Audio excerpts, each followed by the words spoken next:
Chapter 361, Loving Someone Hurts. While William and Takam talked about serious matters inside his palace, 3 girls and 2 boys were also having a serious discussion inside the Great Chieftain's conference room. What is your relationship with Sir William? Princess Sidney asked Ian. Ian placed his teacup on top of the table before looking at the veiled princess who was seated opposite him. Will and I are close friends, Ian replied. Only close friends? Yes. Then how come he stayed in your room last night, instead of sleeping in his own room? Princess Sidney asked. Actually, the one in control of Princess Sidney's body right now was Morgana. She asked Sidney to switch with her so she could interrogate the good-looking boy who seemed to be very intimate with her darling. Princess Sidney wasn't as bold as her other half, so she agreed to her request. Deep inside, she also wanted to know the truth behind William's and Ian's close relationship. I don't see anything wrong with Will sleeping in my room, Ian replied with a smug expression on his face. Also, why do you care about his private business? What is your relationship with him? Morgana leaned back in her chair. The 2 of us are allies. It is important for me to know more about the person whom I have allied myself with. Right now, I hold an entire ant army under my command. This is equivalent to having the military might of a kingdom. I have more than enough qualifications to know if Sir William is someone I should support wholeheartedly. William had explained to Ian, in detail the night before, how he and Princess Sidney met. The half-elf didn't hide anything from her, even the part where the princess offered to make William the king of the Hellan kingdom. This made Ian very wary of the princess, who was rumored to be the most beautiful girl in the southern continent. As someone who just recently became William's lover, she understood that the half-elf had the uncanny ability to attract beauties left and right. Ian wanted to tell the princess that William didn't need her support, but he knew that this was not the right thing to do. Right now, they had no manpower to fight for their side. Having an army that numbered in the millions was a boon to their fight against the organization that had taken over the Hellan kingdom, as well as the army of elven prodigies, and the Creator army. Brianna and Priscilla sat on the side and just listened to the banter between Ian and Morgana. Priscilla had a serious expression on her face, while Brianna looked like an auntie that was looking for juicy gossip. Prince Ernest, who was seated beside Brianna, felt that he was out of place. Something in him was telling him that he shouldn't be there. However, he had no other place to go aside from accompanying Brianna as she did her daily duties for the northern tribes. The young prince was quite impressed with how his fiancée handled the important matters of her tribe and clan during the absence of the adults. Sir Ian, I know that you are part of Sir William's personal night squad, Morgana said after drinking her tea. But, is your excessive clinginess necessary? If you continue this attitude, rumors will fly about Sir William's preferences. Ian did his best not to roll his eyes at the Princess Barb's statement. He was very tempted to transform right in front of her and make the princess understand that there was nothing wrong with William's preferences. Still, he held himself back and just nodded his head. I'll make sure to listen to your advice, Princess, Ian replied. Morgana nodded. As long as you understand, Sir Ian. I only have Sir William's best interest at heart. Ian pretended not to hear Morgana's words because the images of what they did last night, inside William's spiritual world, appeared in his mind. Ian's face immediately reddened. William had made her experience things she didn't know she could feel before. In fact, she had just woken up a few hours ago due to the spiritual exhaustion that came as a result of their time together. The corner of Morgana's lips twitched when she saw Ian's blushing face. She instantly realized that the boy's face didn't redden in anger because of her words. Ian was thinking about other things, and Morgana had a nagging feeling that they were about the things that William and Ian did last night. Her imagination went wild as she thought of forbidden things that could only be done between two. A/N, forgive me for switching pronouns when it comes to Ian. I'm sure all of you understand the hardship. As much as possible, I don't want you guys to feel uncomfortable, but it's hard to show these scenes without going out of your comfort zone. Brianna and Prince Ernest were clueless about what was happening with Ian. Both of them were still too young to understand the complicated talks about relationships between people. Priscilla was not faring any better. This side of Ian was completely new to her.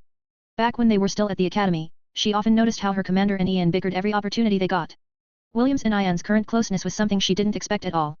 Why are you blushing? Morgana asked in irritation. I don't believe I said anything that warrants this reaction from you.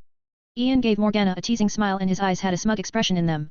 He had already confirmed that the princess was quite interested in William. However, he wasn't sure if this was only admiration, respect, or really love. One thing for sure, William didn't have any interest in the princess. He only cared about his rightful lovers and the half-elf made sure that his feelings were relayed to her when the two of them had their spiritual union. I just remembered a very happy memory, Ian replied. His tone was laced with mirth and affection that made Morgana feel more irritable. She was the sin of lust. The matters of the flesh were within her domain. Her sensitive senses had already informed her that William's scent lingered on Ian's body. This could only mean one thing. The two of them spent the night together. This ****. Morgana cursed inside her mind. Princess Sidney shared Morgana's feelings, so she also understood the source of her other half's irritation. An awkward silence descended upon the room because the two had stopped talking. The peanut gallery, namely, Prince Ernest, and Priscilla, breathed a sigh of relief. Brianna, on the other hand, was somehow disappointed because she didn't get to see the fireworks she was envisioning. After an hour, Morgana returned to the room that was provided to her by Brianna. This was also the room she shared with Priscilla because the latter was her personal guard and maidservant.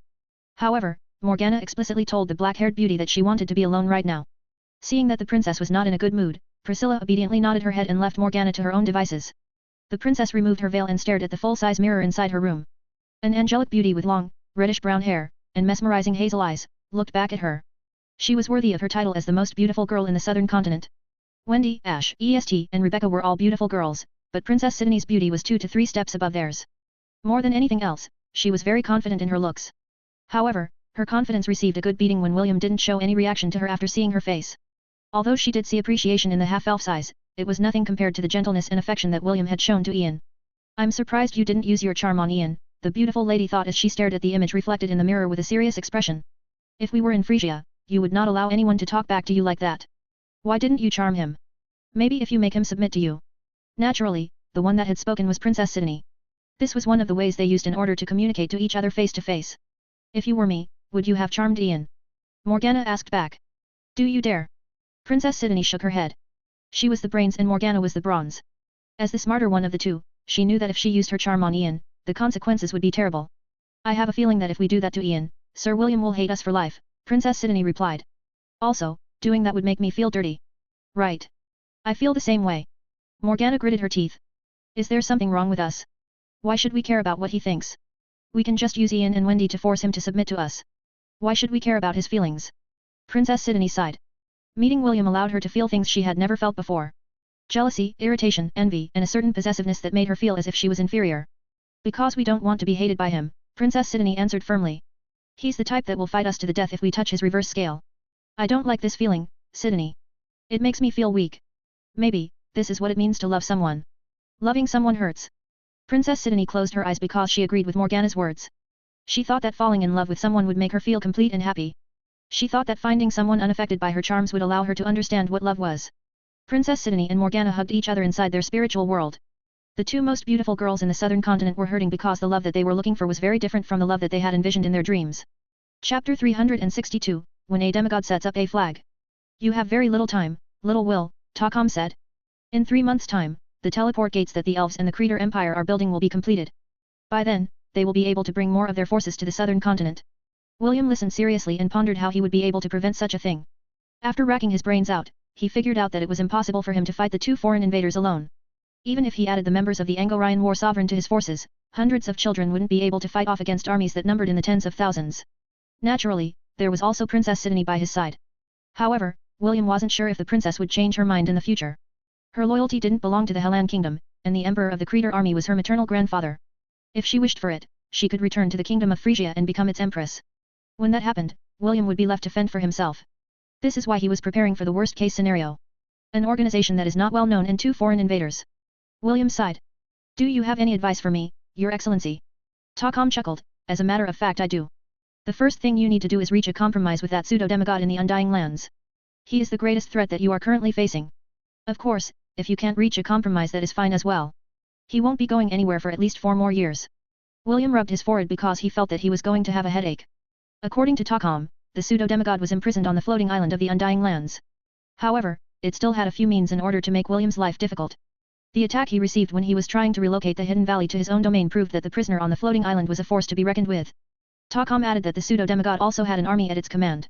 Although they were restricted to the Undying Lands, that didn't mean that they weren't any less threatening. These forces could prevent William from gathering resources inside their domain and make things difficult for him. "Is there a more effective way of dealing with this pseudo-demigod?" William inquired. Takam pondered before giving the boy his thoughts about the matter. "You have 2 choices. The first one is to hide the valley in a place where it won't be discovered by anyone. The second is to permanently seal it in the domain which you currently hold." William's body stiffened because he hadn't told the demigod that he had his own domain. His dumbfounded look made Takam roar in laughter. "I bet you're thinking, how did he know that, dot?" Takam grinned. "Unfortunately, I can't answer this question." Takam looked at William with a smirk as he gave him another piece of advice. "Although the charming princess by your side has an ant army, it will never belong to you. You need to have your own army that will fight by your side." William nodded. He also understood the importance of building his own private force. "I don't want to spoon-feed you, so you will have to deal with this yourself," Takam said with a smile. "Also, just like last time, none of the northerners will be allowed to join the war. I will not allow any of the children of the tribes to step out of the Kirinter Mountains to fight for you." William once again nodded his head in understanding. He would be lying if he said that he hadn't thought about recruiting the warriors of the tribes. He knew that if he asked Brianna, the latter would do her best to accommodate his request. Unfortunately, Takam cared for the tribe's well-being as well. He would not allow the young warriors of the Kirinter mountain to spill their blood in a war that they didn't need to fight. Your Excellency, can you tell me, aside from the pseudo-demigod that is currently imprisoned, who is the greatest threat that I will face next? The elves. Takam didn't even bat an eye when he answered William's question. If they were to think about the overall might of the organization, the Kreator army, and the elves, the organization would probably be the weakest among the three. The commander of the Kreator army was Princess Sidney's relative. Takam had told William that it would be a great idea if the princess were to meet them.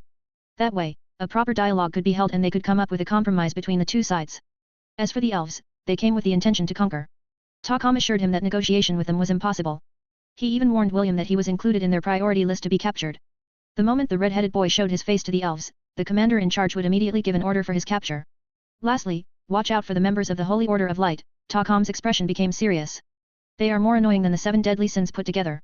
William was surprised because Takam showed a very rare hint of irritation from his usual calm countenance. Understood, William replied. I will not involve myself with them. Takam snorted, even if you don't involve yourself with them, they will involve themselves with you. They are like pesky bugs that won't die no matter how many times you step on them. Are they that annoying? Super annoying. If you kill one, another will come. If you kill 2, another 2 will take their place.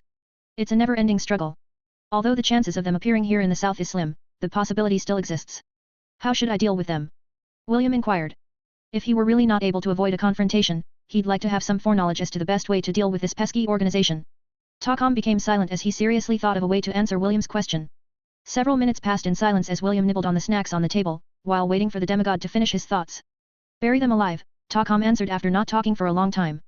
There is no other way to make them stop coming after you. William almost choked on the cake he was eating after hearing Takam's unreasonable answer. He hastily drank the tea on the table in order to regain his breath. He then looked at the demigod in disbelief while the latter just shrugged. Well, you can put them aside for now, Takam continued. Their base of operation is in the central continent. Unless you have dog *T luck, they won't be appearing here in the south anytime soon. William wanted to cry bitter tears. A demigod was setting up a flag, how could it possibly not come true? Castylus, how long would it take us to reach the southern continent if we left in a week? A person wearing a white robe asked the person that was right next to him. Although he was wearing a hood to cover his face, his voice sounded young and cheerful. We can't possibly leave now, Fides, the voice that belonged to a young lady answered from the side. The academy is still busy with the upcoming event. Don't think about ditching your work to play. But something interesting is happening in the south. Isn't your sister there as well? Are you not worried about her? The young lady raised her head and gave her acquaintance a glare. The man named Fides stuck out his tongue playfully as if to tell her that he was just joking. There's no need to rush, the young lady answered. We will leave in 2 months. Just focus on your work first and don't think about running away. If you dump your work on me, I won't forgive you. Fides sighed as he raised his hands in surrender. Fine. You win, my lady. However, after the event is over, we are going to the south, okay? The young lady hesitated before nodding her head. Can we bring Caritas as well? I'm sure that he will be angry if we don't take him with us. Fine. Fides clapped his hands together and left the room in a good mood. He was the type that couldn't sit still and immediately went to find his friend, Caritas, to tell him that he decided to go on a whim. The young lady could only shake her head because this was just how her acquaintance was. She resumed going through the documents on her table in order to give the students of the academy a memorable event that they would fondly remember for life.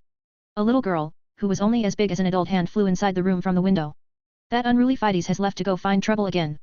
What sort of troublesome agenda is he brewing now? Another little girl, who had the same features, appeared not long after. The 2 fairy-like creatures landed on the young lady's shoulders and sat on them. If one were to look at this scene, they would certainly be surprised. The reason was because the faces of the young lady and the 2 little fairies looked exactly the same. He's planned to go on an excursion to the southern continent and plans to drag me along, the young lady whined. Claire, what do you think I should do? The little fairy that had short green hair, with curls at the end, grinned. Why don't you let Chloe beat him to a pulp? She can even break his legs. That way he won't be able to go anywhere. Nice idea, the little fairy, Chloe, who had short blonde hair with curls at the end, clapped her hands. Wait here, I'll go beat him up for you.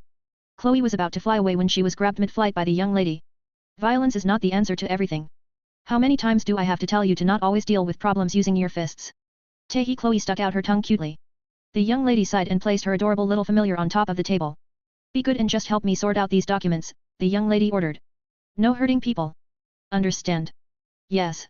After asking the 2 fairies for help, the young lady removed the glasses from her face and pinched the bridge of her nose. She then looked towards the south where her sister had gone to live her life in peace, away from the conflicts of her race. The young lady was worried about her older sister, but she also knew that her sister was not a delicate flower that needed to be protected. They hadn't seen each other for many years due to special circumstances. Now that an opportunity had presented itself, she decided to take the chance to reunite with her sister after many years of separation.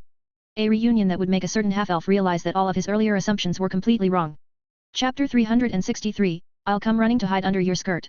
A day passed after William's meeting with Takam. He went to find answers, and they were indeed answered. However, a new set of questions arose.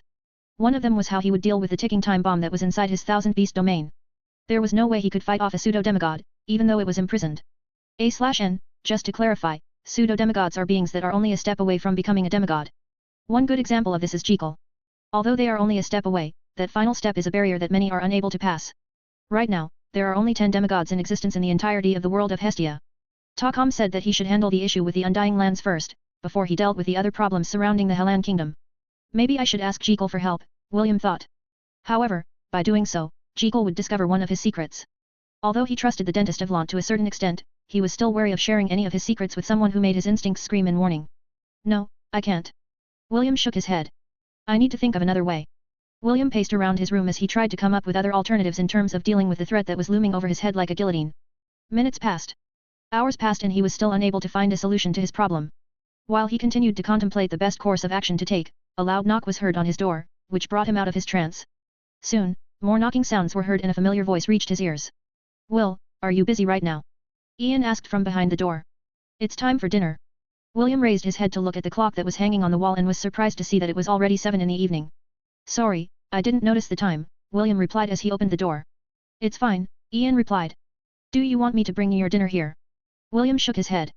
He would probably continue his line of thought if he stayed inside his room, so he decided to join everyone for dinner to have a change of pace. Brianna, Prince Ernest, Princess Sidonie, and Priscilla were already at the table. Dave, who had accompanied Ian to travel to the northern regions, preferred to eat with his beast companion, Lionheart. Also, he felt uncomfortable casually sharing the dining table with members of the royal family like Prince Ernest and Princess Sidonie. Everyone looked at William when he arrived at the dining table.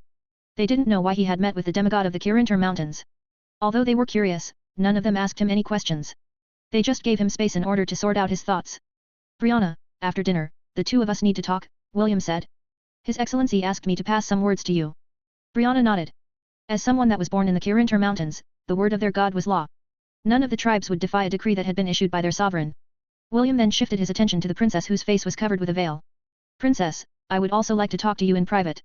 Can you spare some time later after I finish my talk with Brianna? Princess Sidonie looked back at him before nodding her head in acknowledgement. She also wanted to talk to William in private and this was a perfect opportunity to do so. Dinner was uneventful because everyone just focused on their food. The atmosphere was very formal, and the only sounds that could be heard were the clinking sounds of cutlery. Everyone was lost in their own thoughts and no one was in the mood to talk. Half an hour later, William found himself inside Brianna's room.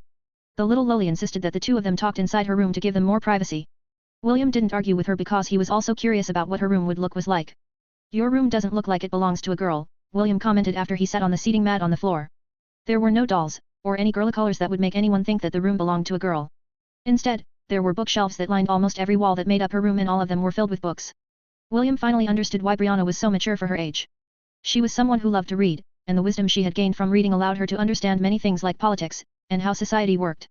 Should I decorate it to make it look like a girl's room? Brianna asked mischievously. Big brother, do you prefer girls that are feminine and delicate? William briefly thought about his three lovers Wendy, EST, and Ian. The three of them were girls, but he couldn't place them in the feminine and delicate category. All of them were warriors in their own right. Wendy and Ian would only show their soft side when they were with William. As for EST, William still hadn't had the opportunity to spend some quality time with him. For him, the handsome, brown-haired boy was his best friend. Just like with Ian, he was very surprised when he found out that he was actually a girl. The image of the silver-haired beauty with stunning red eyes appeared in his mind. William wasn't able to stop himself from thinking about that now that they were miles apart. Big brother, it is very rude to think of other girls when you are with another girl, alone in her room, Brianna said with a pout. William stared at the adorable loli and pinched her cheeks. You're so young, and already this cheeky. I wonder how you'll be when you grow up. Naturally, I'll grow up to be a beautiful lady that will make your heart skip a beat, Brianna patted her chest with confidence. Oh? Just where is this confidence of yours coming from? William lightly poked Brianna's nose. He didn't know why, but whenever he was with her, he just wanted to spoil her rotten. The two teased each other for a few minutes, which lightened the atmosphere. Ironically, it was Brianna who took the initiative to break the intimate moment and ask William about the message her sovereign wanted to tell her. William nodded his head in understanding. His expression immediately became serious as he relayed Takam's order to the temporary great chief of the northern tribes. Tell the surviving members of the different tribes that all of them should gather on the third peak of chivalry, William said. You are to stay in the designated lodgings where the tribes stay during special gatherings. Your food, and other necessities will be provided to you by the Oracle. His Excellency also added that none of you are allowed to participate in the war. All of the surviving members are not allowed to step out from the boundaries of the third peak of chivalry. Brianna sighed after hearing the message of their sovereign. Actually, she was very worried about how the tribes would take their stand in the chaos that was currently happening in the continent. She knew that William would be facing off against the organization, and perhaps the foreign invaders as well, but she didn't know whether she could order her people to fight by his side, knowing that many of them were going to die. Although she was mature for her age, the fact still remained that Brianna was still very young. This was the first time that she was given the responsibility to govern thousands of people, and the burden she carried on her small shoulders was immense. William could sense the complicated emotions that were swirling inside the little girl's head, but he resisted the urge to give her a hug and comfort her. Right now, he was talking to the great chieftain of the tribes. He would give her the respect she deserved when it came to official matters. William believed that Brianna would become an outstanding lady when she grew up. He hoped more than anything else that Prince Ernest would treat her well. If not, William would definitely beat the little shrimp until he shed bitter tears. Big brother, is it really okay for me to not help you? Brianna asked after a few minutes of silence. William smiled as he nodded his head. You can help me by being safe. That way, I will not have to worry about you when I leave the Kirinter Mountains. Brianna bit her lip as she looked down on her hands. Big brother, can't you just stay here? You can even bring all the survivors from Lont. I'm sure that the sovereign will welcome them as well. You don't need to fight. Let's just wait until everything is over. Brianna reached out her hand to hold William's hand. She grasped it firmly. Although she already knew what answer William would give her, she still said the words that were inside her heart. Thank you for worrying about me. William held Brianna's small trembling hand firmly. However, I need to fight so that everyone important to me, including you, will be safe. This is a battle that I can't run away from. William then pressed his forehead on Brianna's small head.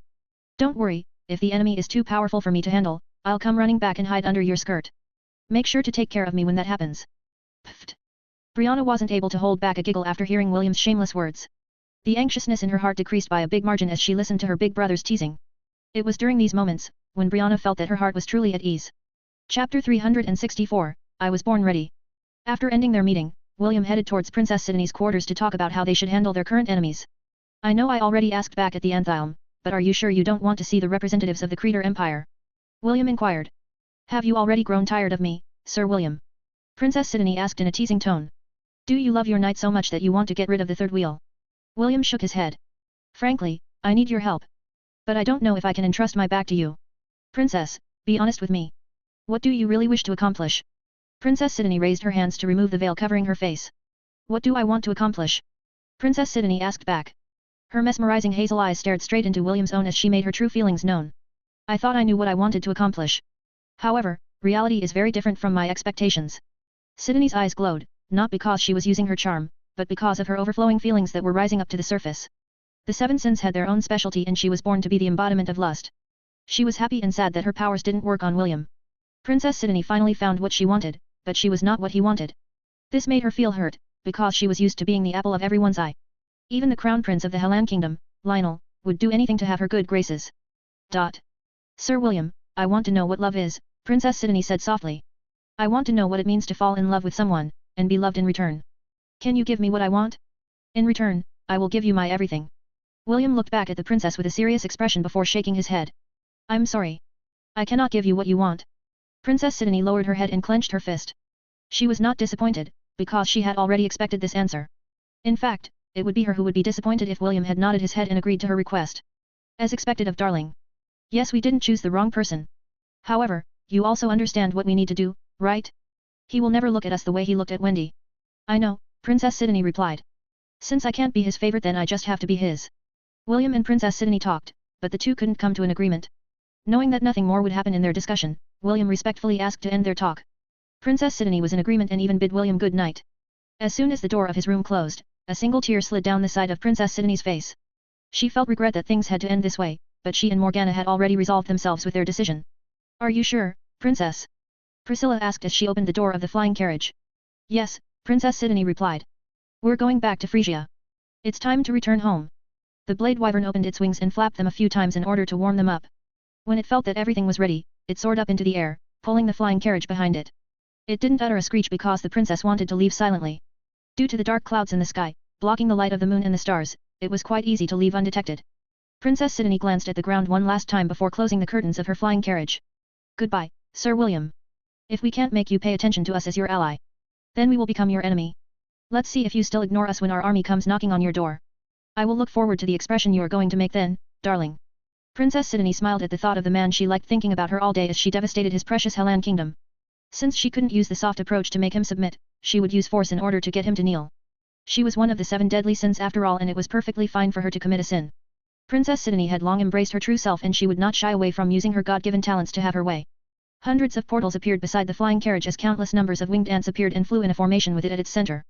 Princess Sidonie knew that the next time she would meet her beloved half-elf was when they faced off as enemies. For some reason, the mere thought of it thrilled her, making her heart beat wildly inside her chest. Morgana laughed loudly within their mindscape because she and Princess Sidonie were connected. She clearly felt that one of the seals, that bound their powers, had been broken the moment Princess Sidonie fully embraced the source of her sin and power. I wonder, will darling be disappointed when he finds out what we are planning? The corner of Princess Sidonie's seductive lips curled up into a smirk as her eyes glowed with power. She didn't bother to answer her other half's question, because she didn't care whether William would be disappointed or not. The only thing she cared about was the moment when she sank her fangs into William's tender heart. William watched as Princess Sidonie's entourage disappeared in the distance. Ash, who was currently merged with him, appeared behind his back like an apparition. Although I don't like it, I would have endured if you made her your lover in order to gain control of the ant army under her command, Ash said with regret. Right now, we are lacking in manpower. I'm sure that Wendy, and young Master EST, would understand. William sighed as he turned his head to look at his mermaid lover. I don't want to do things half-heartedly, especially when it comes to relationships. This would be unfair to her, and to all of you as well. Ash caressed the side of William's head as she nodded her head in understanding. Let's face that pseudo-demigod together. I will not let you go alone. Okay, William replied as he focused his attention towards his thousand-beast domain. Soon, he disappeared from where he stood and reappeared in the valley where the monument stood. Although he felt sorry for Princess Sidonie's departure, now was not the time to worry about her. Ready? William inquired. I was born ready, Ian replied. That's not what you said last night, William countered. Last night, you said you were born to be with me. Were you lying to me back then? Instead of answering him, Ash pinched his ears out of embarrassment.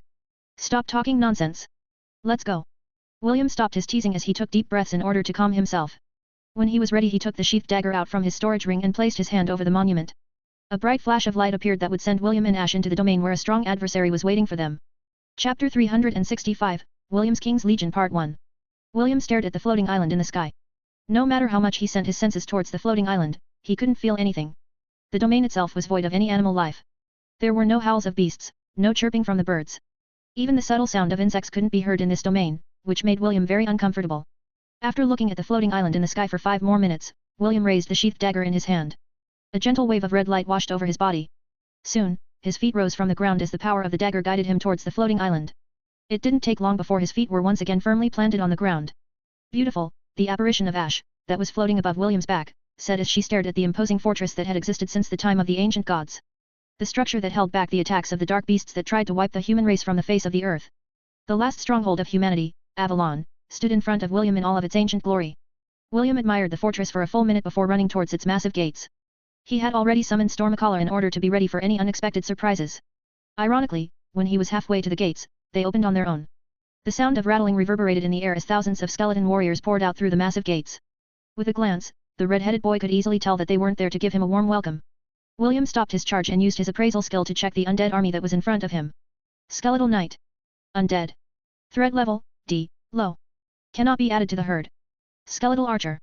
Undead. Threat level, D, low. Cannot be added to the herd. Skeletal Mage. Undead. Threat level, D, high. Cannot be added to the herd. Death Knight. Undead Champion.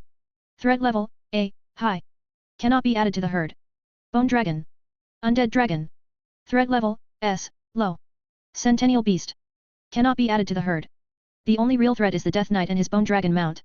At least that is what I'd like to say, but their numbers cannot be scoffed at. William narrowed his eyes. There are at least 4,000 of them.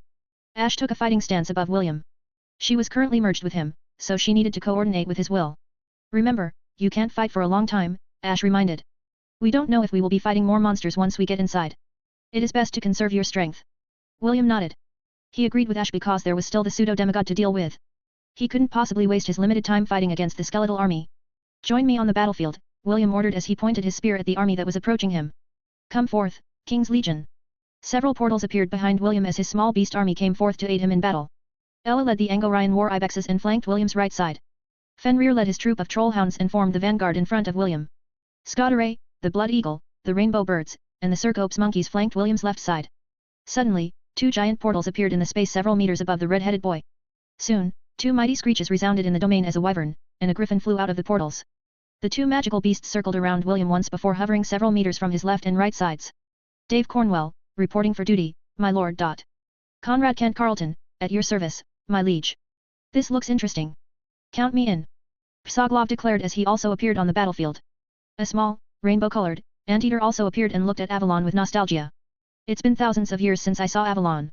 It's like having a reunion with an old friend. Oh? Are those skeletons your friends as well? William inquired. I can't really tell, Kasaganaga answered. I can't possibly remember the faces of all the humans I've met in my lifetime. Besides, if they are really the ones I know, I will gladly send them off to end their suffering. William nodded his head in understanding. Kasaganaga was right, it would be best to let these undead warriors return to the cycle of reincarnation and put an end to their suffering. Dave and Conrad, the two of you handle the Death Knight and Bone Dragon, William ordered. The rest of you, smash that skeleton army apart. A series of bleating, screeches, and howls, answered William's orders. Yes, sir.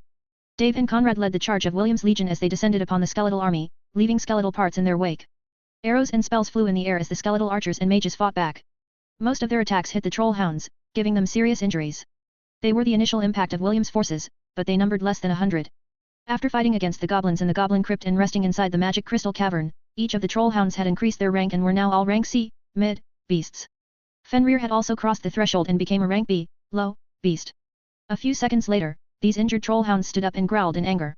Because their bodies had mutated, their regeneration ability had become as powerful as the regeneration ability of a mountain troll. No, it was closer to the regeneration ability of a hydra. William had also blessed these troll hounds with the power of Rongominiad. Because of this, all of their stats and latent abilities increased drastically. Their regeneration ability was only 2 stages short of the gigantic troll hound that William had fought back in the barony of Bradford.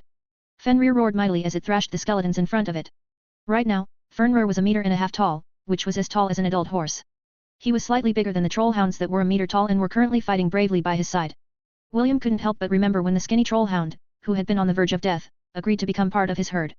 Right now, that same skinny troll hound was looking more and more like that legendary wolf who had swallowed a god whole. The half-elf was eager to see the day when Fenrir would become powerful enough to pave the way to allow him to emerge victorious in the battles that he would have to face in the future. No matter who it is. Whether it is a mortal, immortal, a demigod, or a god, William hoped that his beast of conquest would swallow all opposition that would block his way. Chapter 366, William's King's Legion Part 2. Not far from Fenrir and his troops were Scottaray and the Rainbow Birds, whom William had given the nickname, Ungrody Birds. Just like Fenrir, Scottaray was also a rank B, low, magical beast. If Fenrir was the captain of the troll hounds, Scottaray was the leader of the birds in the Thousand Beast domain. Several wind blades emerged from its wings which cut off the body parts of the skeletal archers that were aiming at it. The Ungrody Birds weren't ones to back down either. They rampaged across the battlefield and rammed the skeleton warriors with their bodies. Only this time, their bodies didn't explode like they used to. William had forbidden them to self-detonate, and ordered them to only do it as a last resort. Thanks to training in the Goblin Crypt and the magical cavern, the birds had found new ways to fight using their beaks and talons. However, even though they listened to William's orders, the half-elf was unable to stop the birds from FCK off. A red rainbow bird screeched as it headbutted a skeletal warrior's head, smashing it to bits. Arrows flew in its direction so the bird had to forcefully fly to its right side to evade. What the FCK? The red rainbow bird was forced to fly away because of the concentrated fire that was aimed at it. Suddenly, a blue bird soared past his red comrade and flew in the direction of the skeletal mages. It was holding 2 indigo lollipops in each of its talons. When it was only a dozen meters away from the skeletal mages it pointed the lollipops at them and said, FCK off. Immediately several magical missiles flew from the lollipops and hit each of the skeletal mages one by one. Soon more magical missiles rained down from the sky as the rainbow bird cavalry descended with a vengeance.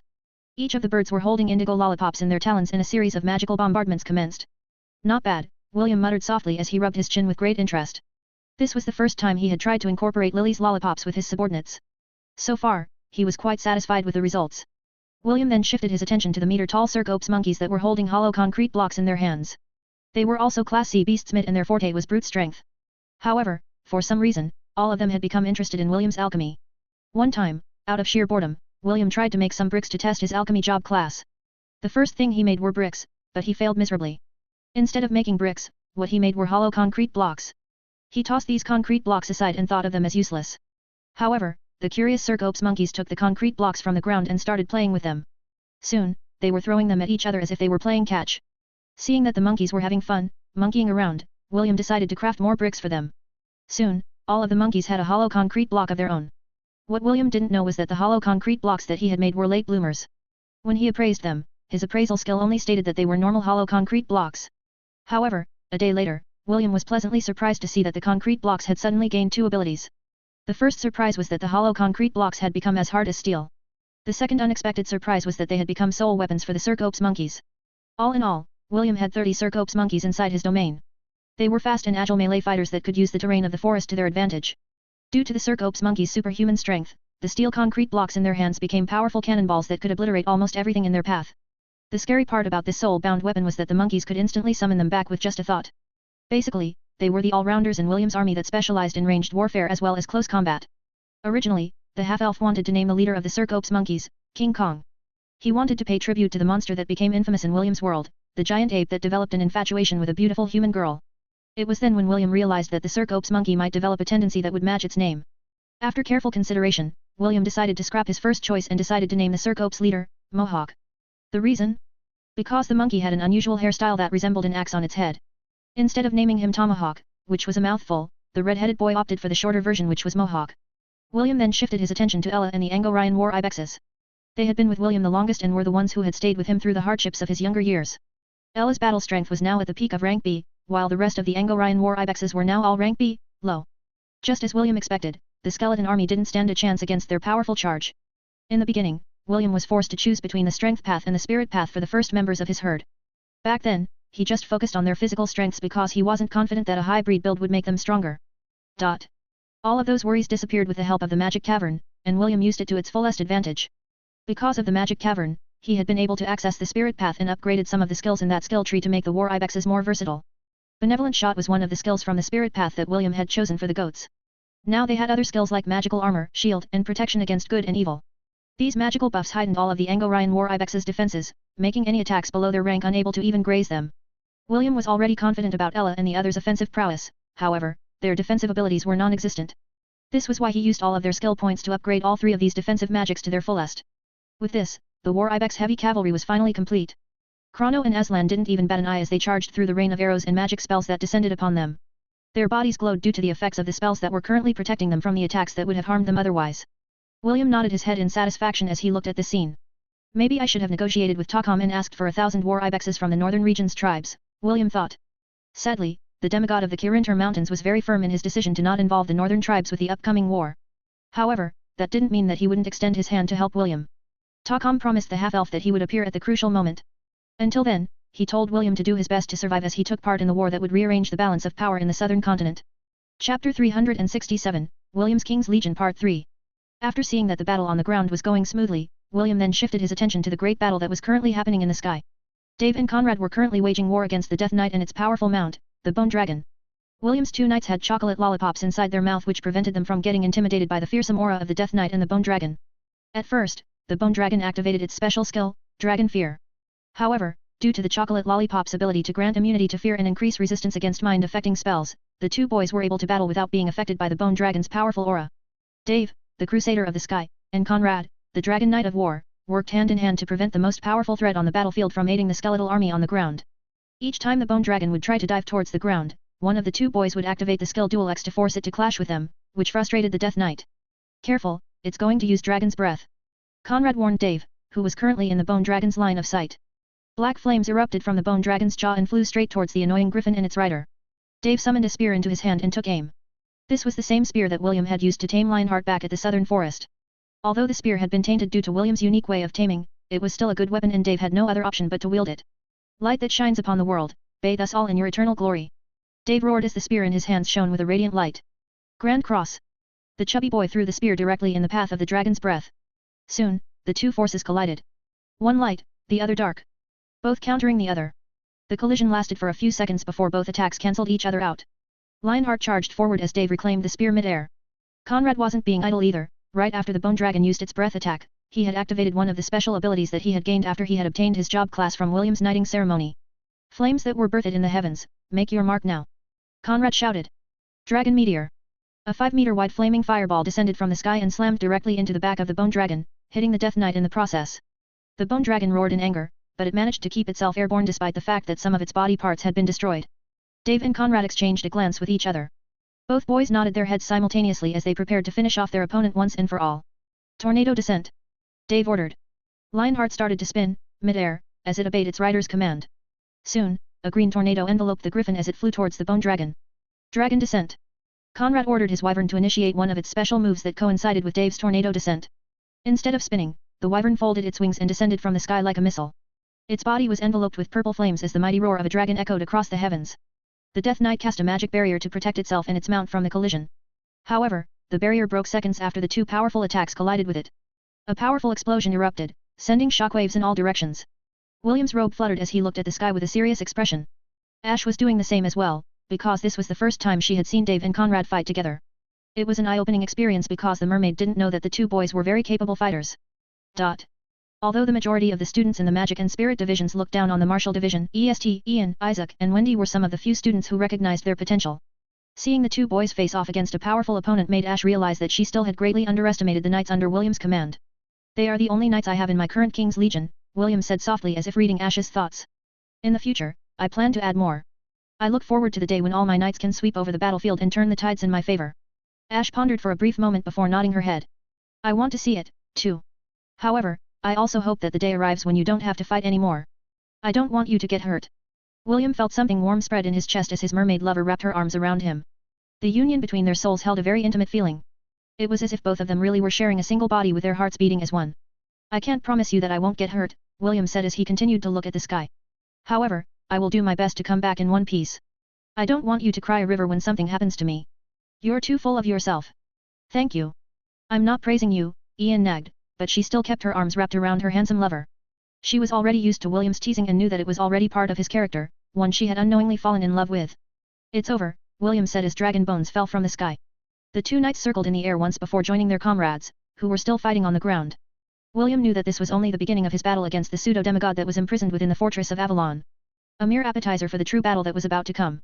Chapter 368, Entering Avalon. The entire battlefield was littered with broken bones as William's legion decimated the skeletal army. Although they were lower in numbers, their fighting strength was overwhelming. It was an epic example of a battle between quality versus quantity. After the Death Knight and the Bone Dragon were defeated, there was no one in the enemy's forces that could oppose the rampage of William's elite warriors. Of course, there had also been several casualties and serious injuries on William's side. All the rainbow birds had died in battle, and the troll hounds suffered serious injuries from their enemies, and most of them were hacked until their limbs were severed from their bodies. Fortunately, the rainbow birds would start respawning after a day, and the troll hounds could regrow their limbs due to their strong regeneration ability. The Cercopes monkeys were injured as well, but all of their injuries were not fatal. The goats were mostly unharmed and only received flesh wounds during their charge into the enemy's ranks. Mass first aid, William said softly as he healed his herd. He cast the spell 5 times to ensure that his forces had recovered from their injuries. After making sure that everyone had been treated, William glanced at the gates of the fortress. Dave, Conrad, scout the interior of the fortress, William ordered. Yes, sir. Dave and Conrad urged their mounts to fly over the wall of the fortress. William didn't know if there were any other forces waiting for them inside the fortress, so he ordered his most mobile fighters to investigate to see if there was anyone waiting to ambush them from inside. The two knights circled the fortress 3 times to ensure that they didn't miss anything. After making sure that the area was safe, they waved their hands to William to tell him that the coast was clear. Let's go, William ordered as he walked towards the fortress. Fenrir and the trollhounds took the lead, while the war ibexes and the Cercopes monkeys walked on the half-elf's left and right sides, protecting him. Right after William's legion entered the interior of the fortress, the giant gates immediately shut themselves, trapping them inside. Moments later, a hoarse and contemptuous voice welcomed the guests that had entered one of the last surviving fortresses of humanity that had been built during the era of the gods. Well, come, to Ava, Lon, the hoarse voice said in greeting. The contempt and the ridicule within the speaker's voice were not lost to William. However, he didn't mind it one bit. William ignored the voice and led his legion to explore the fortress. Although he was dealing with a pseudo-demigod, it was currently imprisoned, and as long as William didn't do anything stupid, the restriction that bound his adversary would keep it in place. Right now, William held the relic of the Oathkeeper in his hands. Anyone that had this relic in their possession was given the title of Steward of Avalon. Their duty was to keep the pseudo-demigod in place and prevent it from escaping its ancient prison. After thousands of years, the power of the seal was gradually weakening. Fortunately, it wasn't to the extent where the captive would be able to break free from its bindings. Even so, it was only a matter of time before the ancient runes would lose their power and set the eternal harbinger, Malachi, free to terrorize the world once more. Tacom had told William that Malachi was an ancient being who had cheated death. Originally, he was one of the original dragons that first roamed the world, since time immemorial. However, its fear of death made it pursue the unholy arts, which had given birth to an abomination that was stripped of its former nobility, and given eternal life at the expense of damnation. He was Malachi, the eternal Dracolich who ruled the undead, who had been sealed inside the fortress of Avalon. William had already asked the system to map the interior of Avalon. He wanted to know where Malachi was located, so that he could prevent anyone from mindlessly wandering to its location. According to Tacom, the seal that bound the Dracolich would still be in place for 2 to 3 more years. The best it could do was create undead creatures from the corpses that once thrived within the Undying Lands. Yes, the Undying Lands was once a thriving land where humans and beasts lived together. However, after Malachi finished his transformation, everything went south and the lives of all those who lived there had been extinguished, forever to accompany him through eternity, unless their souls could escape the domain and return to the cycle of reincarnation. Host, I have finished mapping the interior of the fortress. I also labeled everything to make things easier for you. Thank you, William replied. Please, show it to me. Understood. A map of Avalon appeared inside William's status page. The half-elf was surprised because it was bigger than he originally thought it was. William's gaze focused on the red dot at the center of the fortress. The Dracolich was sealed in the delete underground basement of the fortress, but that didn't stop it from gathering the dark energy that had accumulated inside the domain for thousands of years. This was how it attacked William when the latter was trying to merge the Hidden Valley with the Thousand Beast domain. Malachi thought that it was being sealed away again, so it used the available dark energy within the fortress to prevent William from having his way. William looked at the blinking red dot for half a minute before he shifted his attention to another place. The pseudo-demigod was not going anywhere, so it would be best to take the things he needed first. Follow me, William ordered. Where are we going? Ash asked William through telepathy. Are we going to fight with the pseudo-demigod? William shook his head. We can't possibly beat it now. There is a place we needed to visit first. However, it's not going to be easy. The half-elf stared at the countless orange dots that were currently headed in their direction. Just as he expected, Malachi intended to play with them and sap their strength through continuous battles. Takam had warned him that dealing with Malachi wasn't going to be easy because it could infinitely reanimate the skeletal army no matter how many times they broke apart. Even now, the undead army outside of the fortress that William and his legion defeated, was starting to reform again. As long as they were inside the Undying Lands, the forces that Malachi had at its disposal were infinite. This was a battle of attrition that William had no way of winning.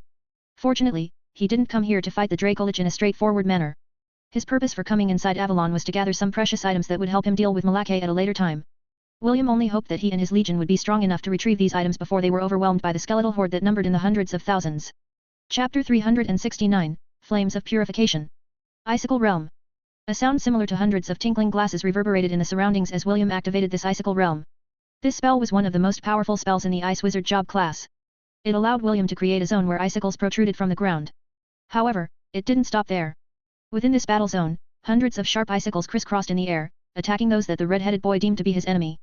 Simply put, it was a slaughterhouse that was designed to prevent others from entering, while keeping its victims inside as they got cut down with blades made of ice. William decided to go all out because he was not confident that he could prevent anyone from getting seriously hurt from the swarm of undead that had appeared from the depths of the fortress.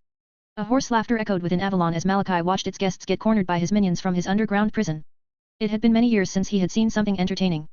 The hollow sockets of its eyes glowed eerily as it watched the battle that was taking place above ground. Do not bother fighting them, William ordered. These cannon fodders are just here to sap our strength. Just follow me and don't lag behind. William waved his hands as several walls of ice blocked the advance of the undead army. He knew that the walls wouldn't hold for long, but it was more than enough for them to gain some distance from the skeletons, who were determined to make William, and his entourage, part of their undead army. Ash, who was residing inside William's sea of consciousness, was monitoring the changes in his spiritual world. This was the first time that William had fought for an extended time, and the beautiful mermaid was there to ensure that her lover wouldn't overtax himself by going past his limit. 20 more minutes, Ash reminded William. After that, I will start to supply you with spiritual energy. If possible, do whatever you need to do within that span of time. Understood, William replied as he cast 2 glacial lands to pierce through 2 draggers that suddenly appeared in front of him. These warriors were a higher form of undead. A dragger was often referred to as a revenant or ghost that had gained a physical body. Unlike zombies, with a decaying exterior, draggers had dark blue skin and possessed immense strength. They were classified as Class C, Mid, Undead, which were as strong as the Angorian war ibexes in William's herd. The 2 draggers were pinned against the wall where they growled in anger. They smashed their hands on the glacial lance that had pierced their chests in an attempt to break free from it. William didn't even bother to give them a second glance as he ran through the spacious hallways of the fortress. Unfortunately, these hallways were also infested with the undead, so William had to use brute force in order to clear the way, so that they could pass. Fenrir and the Trollhounds had positioned themselves to guard the rear, while Ella and the other war ibexes charged at the front. The Cercopes monkeys were at the center, throwing their hollow concrete blocks that were as hard as steel at any undead they saw along the way. In time, even these strong monkeys felt their arms getting heavy from the non-stop throwing that they were doing. Mohawk understood that his subordinates were reaching their limit and ordered them to just keep pace with William. Dave and Conrad were also by William's side because the two were not used to fighting multiple enemies at the same time. The Trollhounds did their best to stop the undead's advance as they used their limited numbers to block the hallway, giving William time to flee. William understood the Trollhounds' mindset, so he didn't stop them from staying behind. The half-elf had already blessed them with the power of Rongomyniad, making their bodies stronger than before. Right now, Fenrir and his pack of Trollhounds only had one weakness, and that was an acid strong enough to melt adamantium. Although the undead army could hack them to pieces, they could still regenerate themselves if given enough time, like what happened to the gigantic green-scaled trollhound that William had faced in the past. Fenrir growled as he used his special ability to turn himself into a 3-meter-tall, silver-grey trollhound with bloody eyes. He clawed, bit, kicked, and swiped any undead within his strike range. Fenrir had long decided to hold on until he fell from exhaustion. The trollhounds under his command had the same intention. They would hold down their line of defense no matter what, and not allow a single undead to pass through them. Those dogs are very loyal, Psaglov commented as it ran behind the half-elf. William snorted, yes, unlike you who only accompany me to pillage for resources. By the way, our contract is set to expire next month. Ha ha ha. What are you talking about, partner? Of course, the contract will be extended. But, what if I don't want to extend it? William, you shouldn't think like that. Where will you find someone as strong and as smart as me to handle the dirty work for you? Psaglov asked.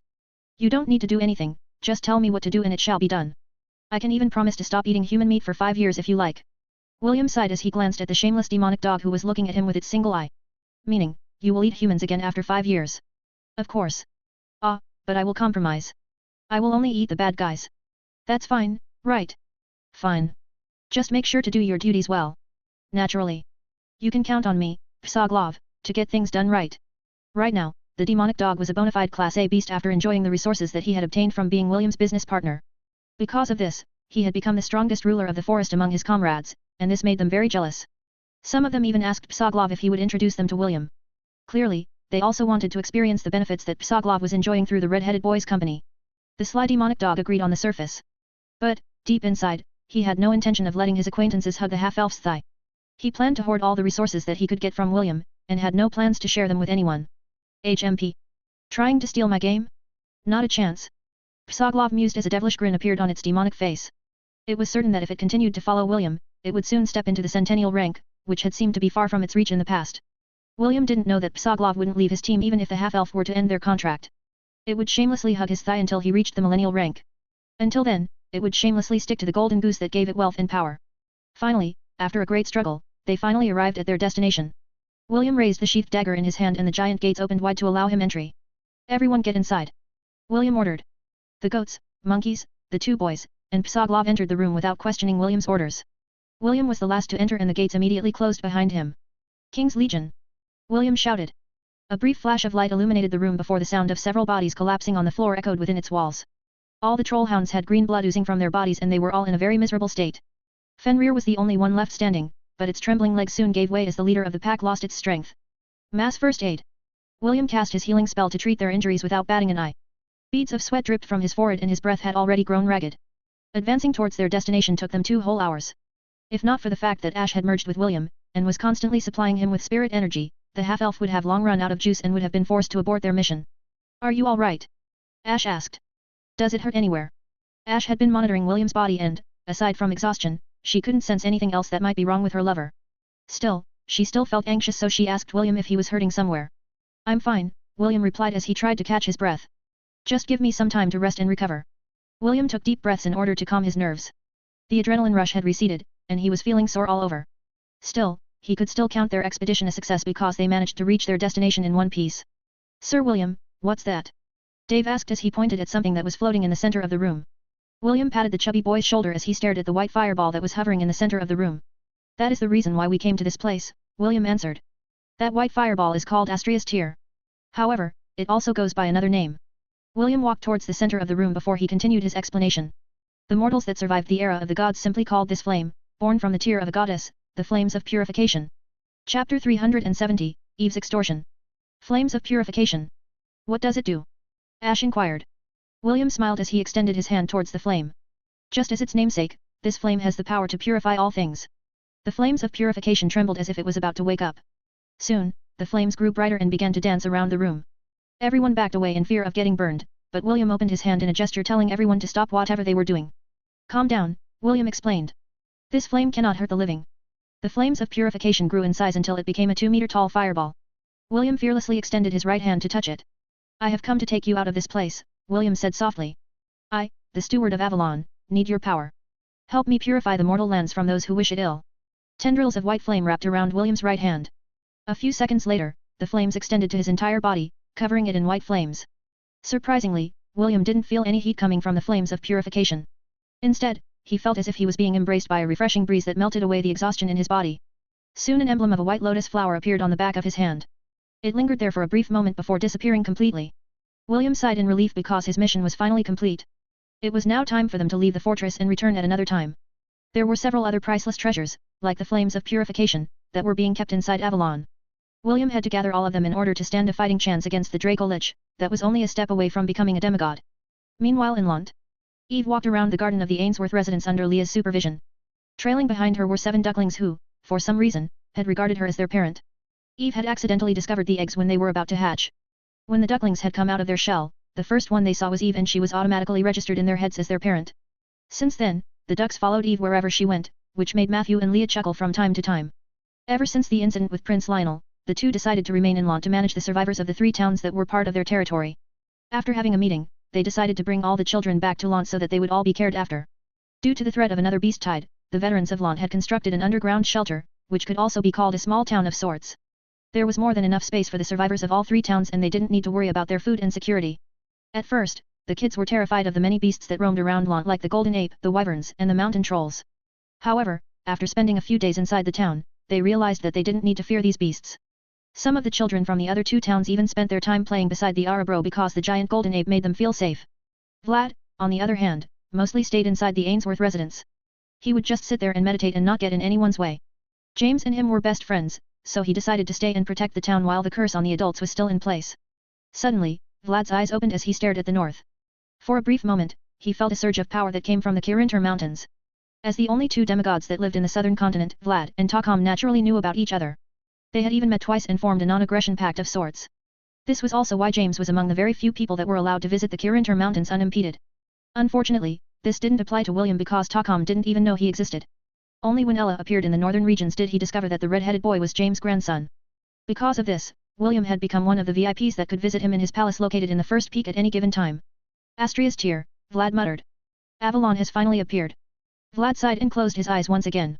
He didn't want to meddle in with the affairs of the southern continent because he was a magical beast. For him, whoever sat on whatever throne was of no importance. Suddenly, the door of his room opened and an adorable little girl walked up to him with a smile. "Aya." Eve greeted the black-haired man who was currently staying in her grandpa's room. The ducklings following Eve walked in front of her and looked up at Vlad with expectant eyes. "What do you want now?" Vlad asked. "Aya." Eve said as she pointed at the ducklings beside her feet. The corner of Vlad's lips twitched as he looked down at the chirping ducklings who were asking him to give them food. He, a demigod who brought terror into the hearts of humans and beast alike, was currently being treated as a nanny by a little girl and 7 ducklings. Leah had momentarily left Eve to get something from her room. She didn't expect that her lover's little sister had the guts to visit the nightmare behemoth of the Strathmore forest and even went as far as to extort him for food.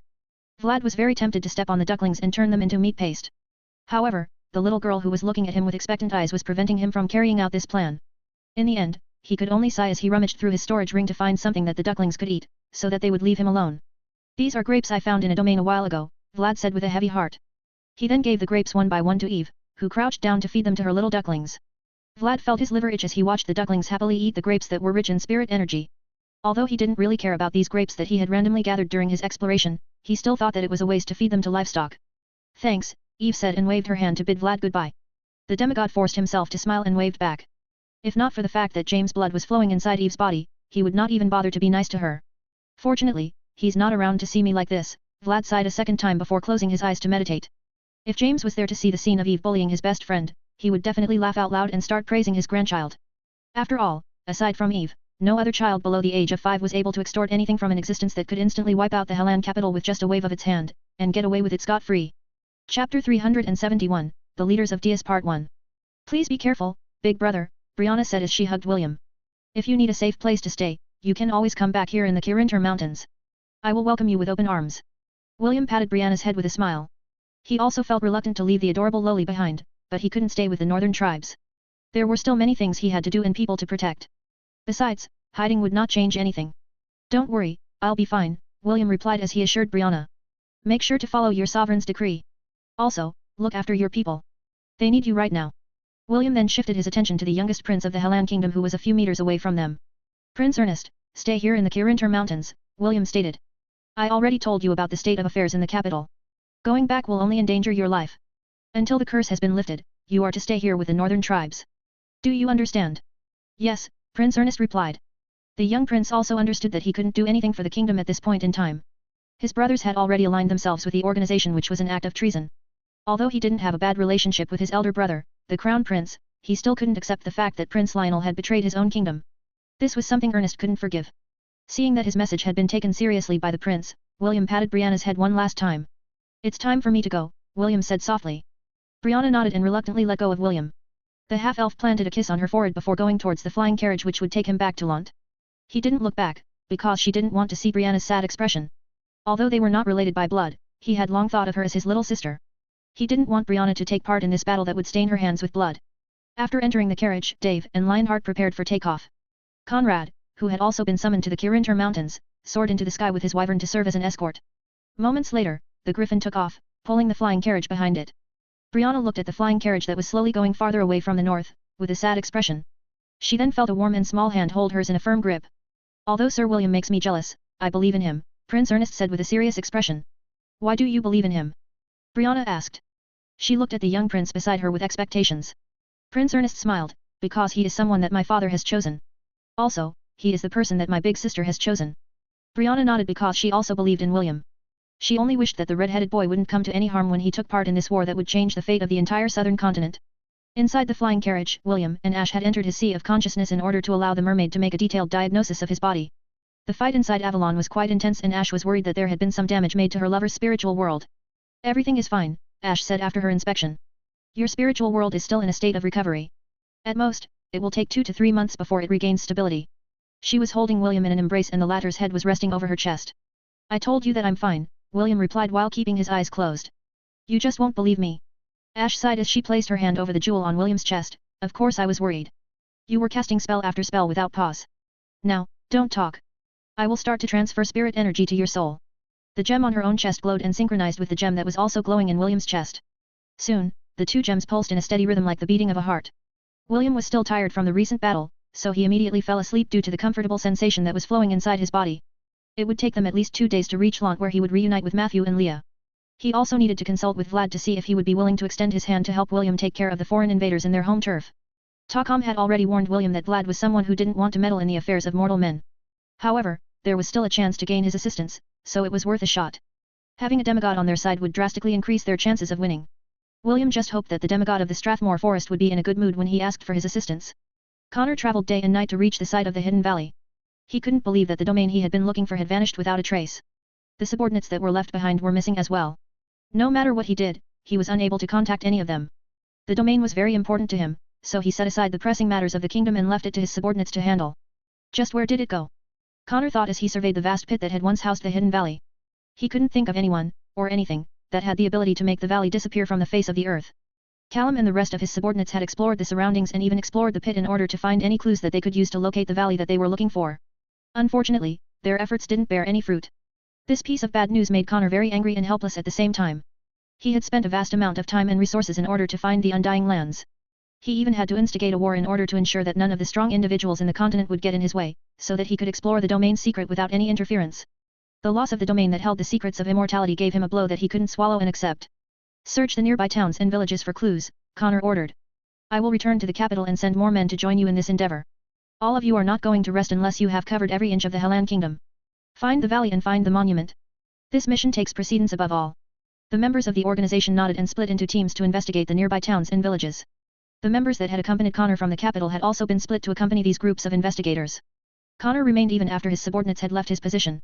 He stared at the pit with a serious expression as if he was using his willpower to summon the valley back to its original position. "So this is what you've been up to, Connor. That's one big pit. Are you trying to build an artificial lake? You sure have a unique taste." Two teasing voices said from behind Connor. The leader of the organization in the southern continent snorted and turned to look at the two uninvited guests that had come to ridicule him. An elf and a middle-aged man, who seemed like veteran warriors, openly sneered at Connor.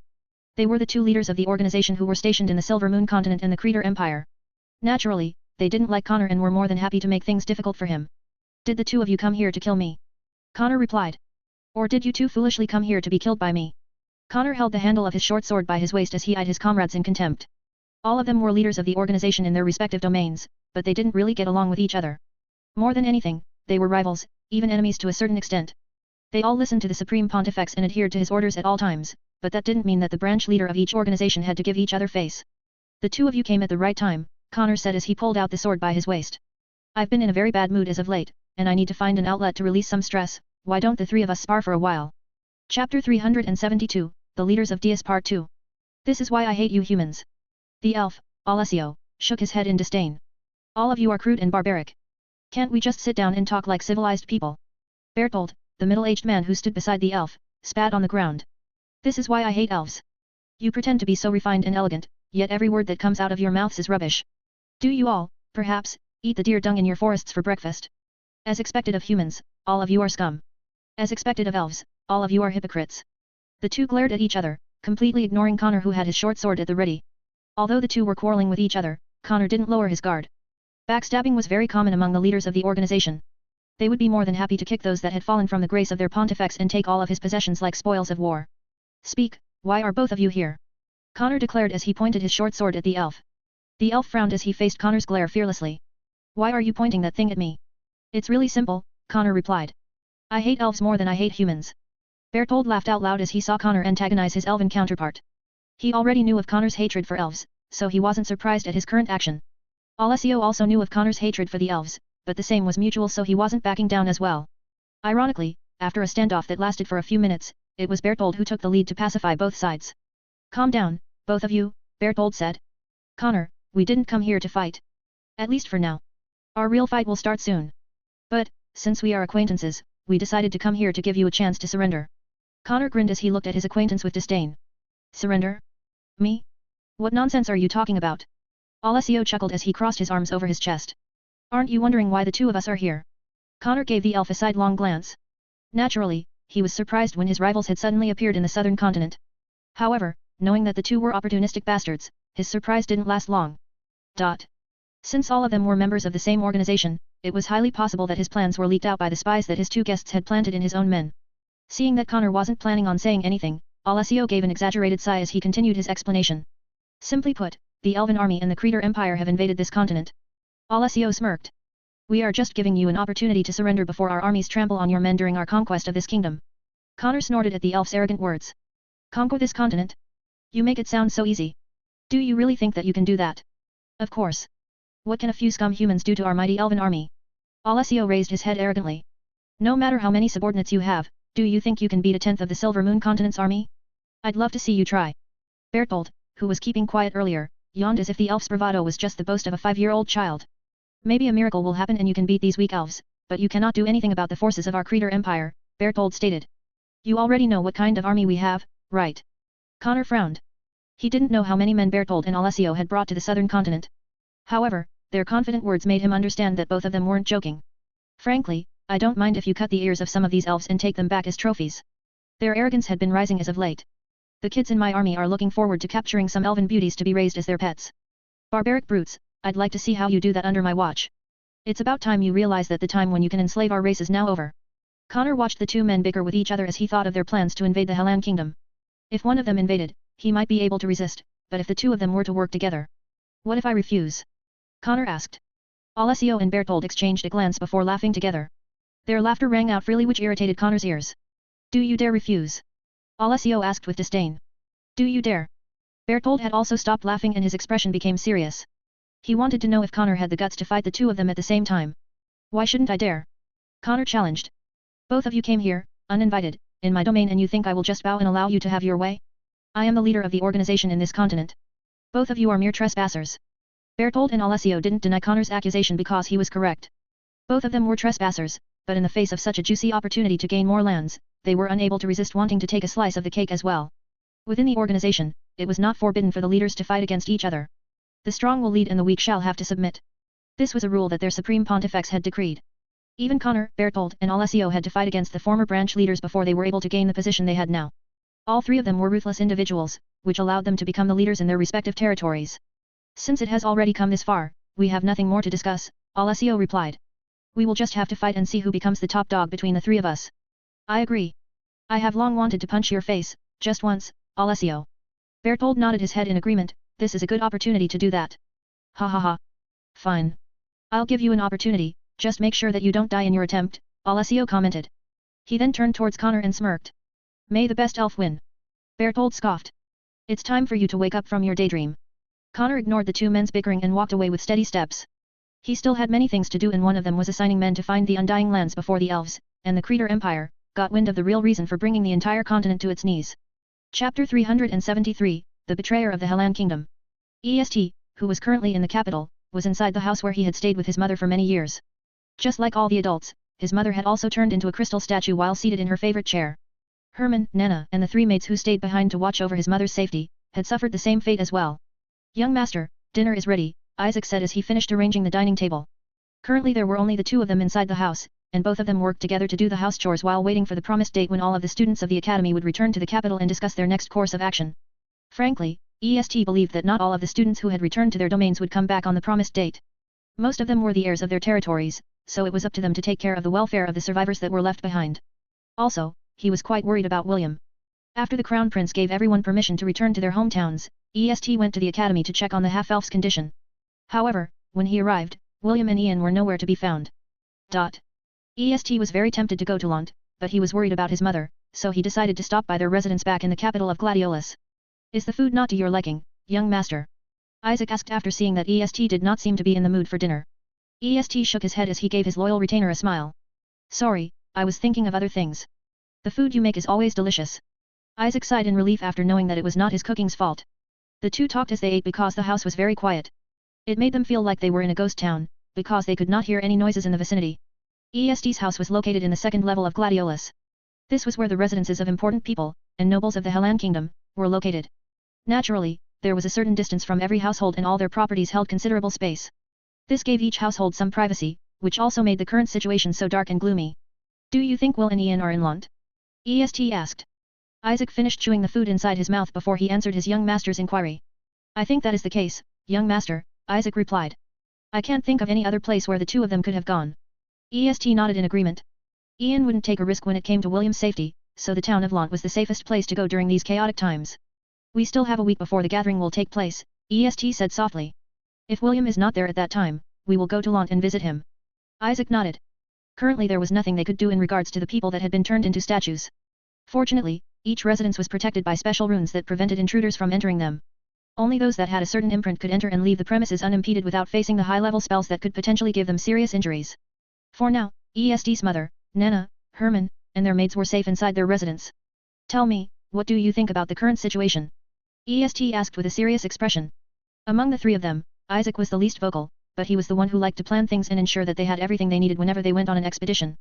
EST trusted him to give insights on certain things, especially when he needed a second opinion. "It's fishy," Isaac answered in a heartbeat. "All the adults have turned into statues, but those black-robed men that appeared inside the fortress were perfectly fine. Not only that, they seemed to have a close connection with the Crown Prince. I didn't want to say this at first, but it's possible that they were the ones responsible for the incident that had turned all those who were above the age of 20 into statues." EST's expression turned serious. He had been thinking of the same thing, but he lacked the evidence to back up his suspicions. When he went to see the statue of the king for the first time, the Crown Prince didn't react as strongly as he had at that time. It was as if Prince Lionel had already anticipated that something would happen to his own father. The other suspicious thing was the way he greeted the black-robed men that had appeared in the fortress after the incident. Although it was not an overly warm reception, one could tell at a glance that they were on good terms with each other. Not only that, they were the ones who volunteered to gather the statues of the king and other high-ranking nobles and officers of the army for safekeeping. EST didn't think much about this in the past because his state of mind back then was filled with confusion. Back then, all he cared about was the king's safety and the eradication of the soldier ants that had been paralyzed due to the purple aurora borealis that descended from the sky. "Are you implying that the Crown Prince has betrayed the kingdom?" EST asked in a voice that only Isaac could hear. Although the residents had soundproofing magic, this kind of discussion was something that shouldn't be known by other people. Isaac firmly nodded his head. "Of course, this is only my assumption. I would rather be wrong than right about this matter, young master." EST didn't say anything and allowed Isaac to clear the dishes on their table. Just like his trusted retainer, EST wished that the Crown Prince wasn't part of this conspiracy. Because if that was true then Prince Lionel had not only betrayed the Helan Kingdom, but also betrayed his own family.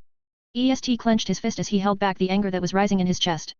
He had never liked the Crown Prince, but he didn't hate him to the extent of wanting to cause him harm.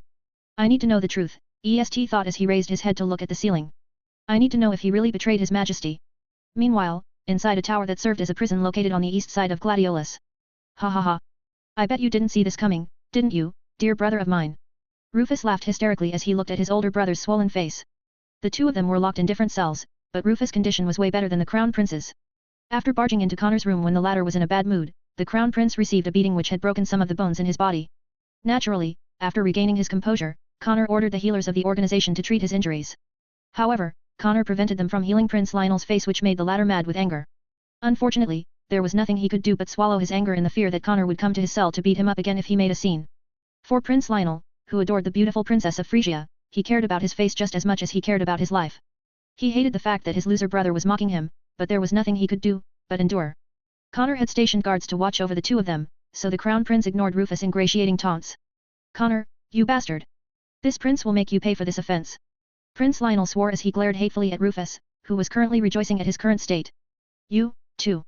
After I get out of here, I will ensure that you will not be able to ridicule and laugh at me again." The crown prince's heart was filled with hate and anger. For someone like him who wanted to stand above others, being treated like this was a stain on his ego. If given the chance, he would definitely turn back time, and tell his father the whereabouts of the organization that had made his life miserable. Unfortunately, there was no medicine for regret. Prince Lionel knew that his options were limited. For now, the only thing he could do was wait. He would wait for the time when he could reclaim what was rightfully his and make everyone who dared to look down on him, kneel on their knees and beg for his forgiveness. Chapter 374, Visitors from outside the borders of the Helan Kingdom. A 4-meter-tall lamassu soared through the sky, while pulling a flying carriage. 30 more lamassus flanked the flying carriage, serving as their escorts. Lamassu. Protector of the Divine. Human-headed winged bull. Threat level, A, low. Can be added to the herd. Success rate, 5%. Lamassus are often called the protectors of the divine because they were fierce and loyal guardians of the bull god that had walked the land thousands of years ago. They have the body of a bull, the facial features of a man, and the wings of an eagle. In the Zealand dynasty, most houses that have a certain kind of influence and power have a pair of carved lamassus beside the entrance of their gate. They believed that as long as the lamassus stood guard to protect their house, their safety was assured. Inside the flying carriage, the crown prince of the Zealand dynasty, Alaric Sol Zealand, watched over his brothers and sisters, who were currently asleep. When the elves invaded the outskirts of their dynasty, the Minotaur race immediately reported it to their sovereign. Minos, the myriad great bull of the Zealand dynasty, knew that it would be impossible to stop the advance of the elves at this point in time. Just like the ant colony of the Anisha dynasty, the bovine beast protectors of the Zealand dynasty were also weakened by the continental spell. In order to preserve the lineage of the royal family, he ordered a platoon of lamassus to immediately gather the surviving members of the royal family and take them to a place where the elves couldn't reach them. He then ordered all of the remaining bovine races to gather at the palace of Knossos where he resided. It was located in a labyrinth that was 10 miles away from the capital of the Zealand dynasty. This labyrinth was protected by powerful runic formations that even the elves wouldn't be able to break through in such a short period of time. This was Minos' last resort to protect the royal family and his own subjects from getting captured and enslaved by the elven race. Minos left Prince Alaric a special artifact that would allow the prince to summon Minos' two sons, Icarus and Daedalus. Both of them were millennial beasts, but their powers were currently halved due to the effect of the continental spell.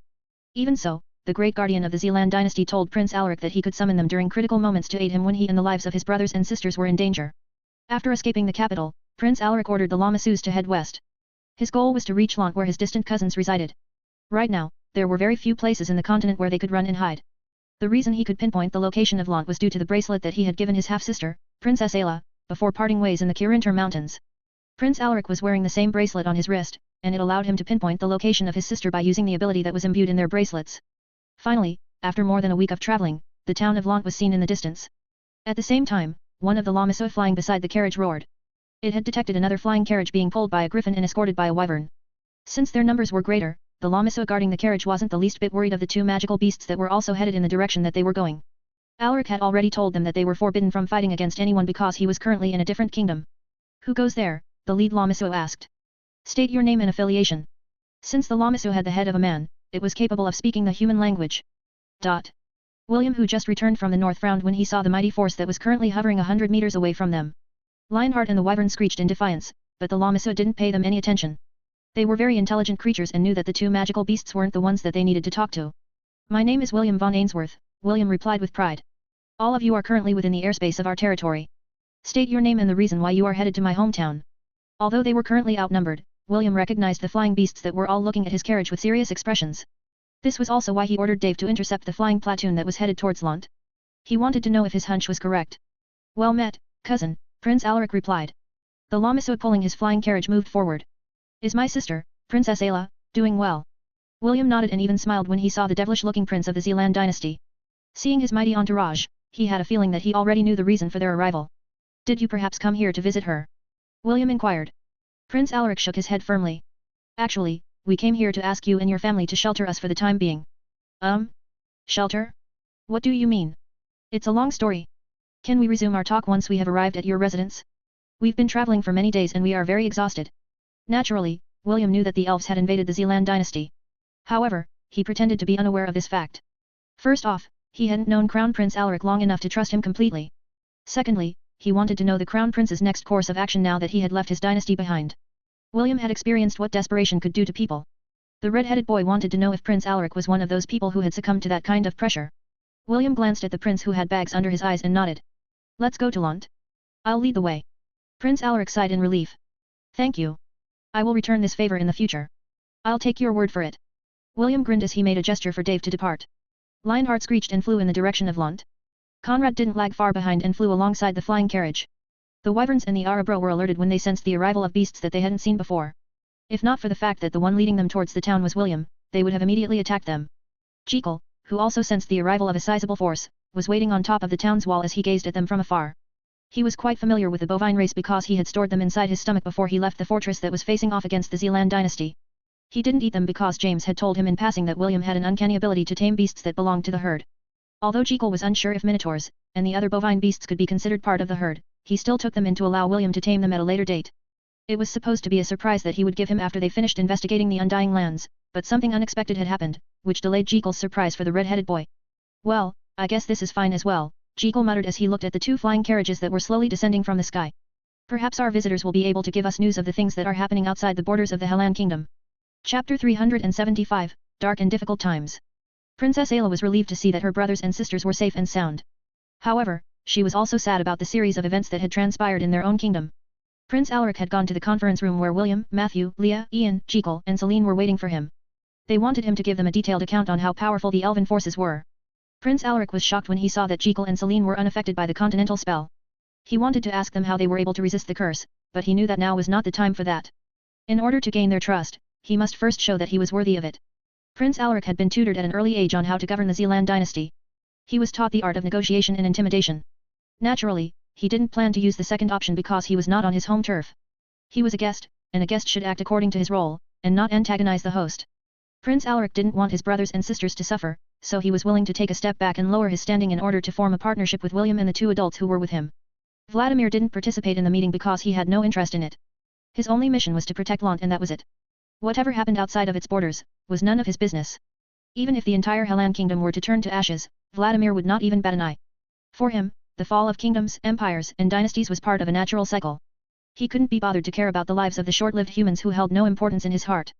I didn't get to see them personally, Prince Alaric started, but according to the minotaurs that rushed to the palace, the elves were all above the platinum rank. No one in the Zealand dynasty is their match because the survivors are only teenagers and children. Although we have promising geniuses in our ranks, most of them are only at the initial stages of the gold rank. The elven prodigies outclass us in both rank and battle proficiency. Prince Alaric sighed as he rubbed his forehead with his hand. I am embarrassed to say that I wasn't able to bring them with me in our escape.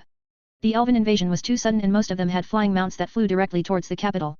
If not for Sovereign minus timely help, we would have been captured long ago. A/N, this is a little recap of the power rankings in this novel. The metal ranks are for the humans, and the class ranks are for the beasts. Copper equals beginners/amateurs. Bronze equals class E. Silver equals class D. Gold equals class C. Platinum equals class B. Mithril equals class A. Adamantium equals centennial beast. Black equals millennial beast. Saint equals myriad beast. As for magic ranks, they are ranked by circles. First circle, second circle, third circle up to the 10th circle. I added an auxiliary chapter for the rankings, so check it out in order to have a recap about the ranking systems of this novel. William raised an eyebrow as he glanced at his master, Celine. His beautiful master had told him long ago that the elven prodigies were stronger than humans. He just didn't know how strong they were because he hadn't faced any of them in battle. William's current power level was at the middle stages of the platinum rank. However, if he unleashed all of his abilities, his battle prowess could easily reach the late stages of the mithril rank. Celine returned her disciple's gaze coolly because she understood William's line of thought. Don't worry, with your current level of strength, even normal elven geniuses aren't your match, Celine stated. The ones you should worry about are the captains and commanders of this elven expedition. If I'm not mistaken, they have already reached the adamantium rank. Matthew's, Leah's, Ian's, and Prince Alaric's expressions turned grim when they heard Celine's declaration. Currently, Matthew's and Leah's battle prowess were at the initial stages of the platinum rank.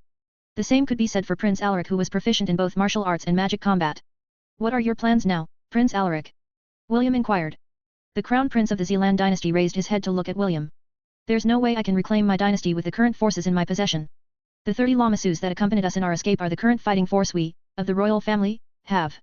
If possible, I'd like to stay here in Lant while I think about our next course of action. I apologize because I haven't thought about anything else aside from reaching this place. Prince Alaric looked at William with a serious gaze. Will you allow us to stay? All the people in the room glanced at William. Although Matthew and Leah were older than him, William was the Knight Commander of a Knight Order. His rank was higher than them because, during wartime, Knight Commanders had the rank of a general. Of course you can stay, William replied with a smile. However, it will not be for free. William knew that letting Prince Alaric stay was the right thing to do. However, he also understood that if he allowed him to stay for free, the Crown Prince would think that he had underlying motives for his hospitality. It was better to establish some conditions to their cooperation so that both sides would be able to rest easy. I want 10 of the lamasus under your command to work for me, William stated. Right now, I am lacking in manpower. Just like what happened to your dynasty, the Helan Kingdom is under siege by an organization called Dias. I need all the fighting forces that I can get. Prince Alaric nodded his head. He was already expecting this outcome, so he had prepared himself to compromise and transfer up to 20 lamasus to help William's cause. Fortunately, William only asked for 10, which made the prince breathe a little easier. William, later, spare me some time, Jekyll said with a mischievous smile. I want to show you something. William eyed the dentist of Lant suspiciously because Jekyll had always given him the creeps. The red-headed boy felt goosebumps when he saw the mischievous smile plastered on the dentist's face. He felt as if he was going to have a transaction with a scammer, and he had no choice but to allow himself to be scammed without any form of resistance. How did your meeting with Sir William go? Princess Ayla asked as soon as her big brother, Prince Alaric, appeared in the house that William had designated to be the temporary residence of the royal family from the Zealand dynasty during their stay in Lant. It was a house that was built for VIP guests who decided to visit Lant. This house had 2 stories and was only 100 meters away from the Ainsworth residence. It went well, Alaric replied as he sat on the comfortable couch in their living room. They are good people. Princess Ayla nodded in agreement. Ever since she had arrived in Lant, the Ainsworth family had treated her kindly. Her master, the Life Archon, Owen, had taught her a lot of things. Even his young wife had treated Princess Ayla like a family member and would often invite her to have lunch and dinner with them. Big brother, do you think we will be able to reclaim our dynasty? Princess Ayla asked with a sad expression on her face. Prince Alaric looked up at the ceiling and didn't give an answer. He and Princess Ayla both knew that recovering their dynasty from the hands of the elves was merely a pipe dream. Right now, the only thing that they could do was hope that a miracle would happen. Prince Alaric knew that the only way to have a chance of winning was to wait for the Minotaur race to regain their strength. Then and only then would they have a chance to challenge the elves. The only question was, when would King Minos and his subjects recover their strength? This was a question that Prince Alaric couldn't answer. Perhaps, even King Minos himself didn't know the answer to this question. However, one thing was clear. These were dark and difficult times. A time where hope was fleeting, and salvation was nowhere to be found. Chapter 376, Quick Shot Shepherd Skills. Sir Jekyll, where are you taking me? William asked. Jekyll just smiled and placed a finger over his lips. It's a secret. You'll know when we get there. The two of them were currently riding one of the wyverns that had become one of the protectors of Lant. William didn't know why they had to do their talk away from Lant. Deep inside, he hoped that Jekyll wouldn't use him as a specimen for his experiments. Because this was a private affair, Ian wasn't allowed to accompany William. This made the half-elf think that whatever the dentist of Lant wanted to talk about, had to be done in secret. Soon, the two arrived at a familiar place. This was the silent forest where William had trained under the sentinel of Lant, Trent, and his drunken monk master, Dwayne. The wyvern landed in the clearing beside the lake and allowed his 2 passengers to disembark. Jekyll then crossed his arms over his chest as he looked at the red-headed boy in front of him.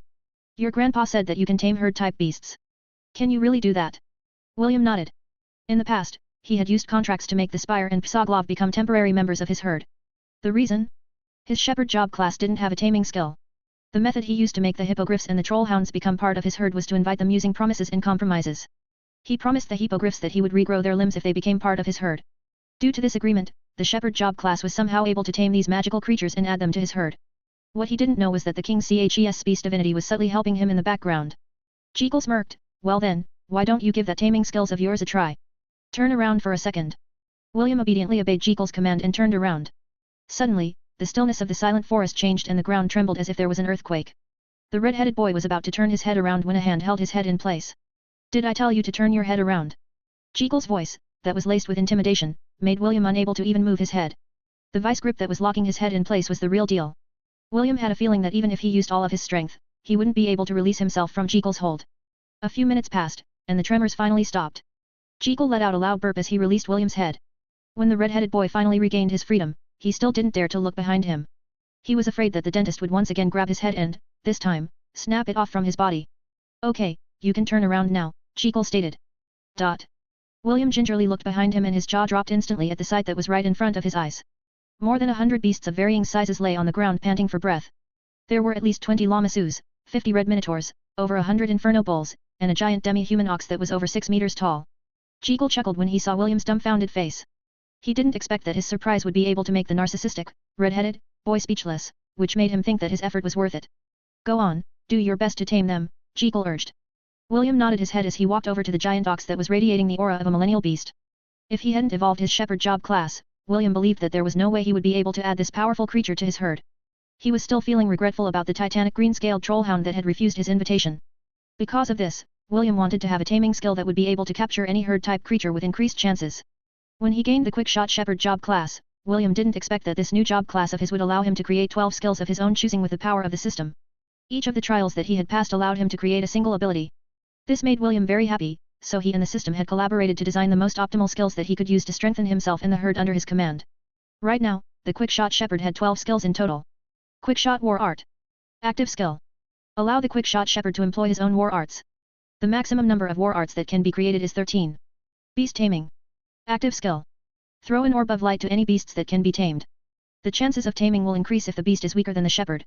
The chances of taming will increase if the beast has a good impression of the shepherd. The chances of taming will increase if the beast is in a weakened state. Only applicable to herd-type beasts. Beacon of Hope. Passive skill. Every member of the herd under the shepherd's command receives plus 50 enhancement to all stats. Shepherd's Blessing. Active skill. The shepherd may choose one blessing to bestow upon the entire herd. Each spell gives a corresponding plus 20 enhancement to their respective stats. Only one blessing can be active at a time.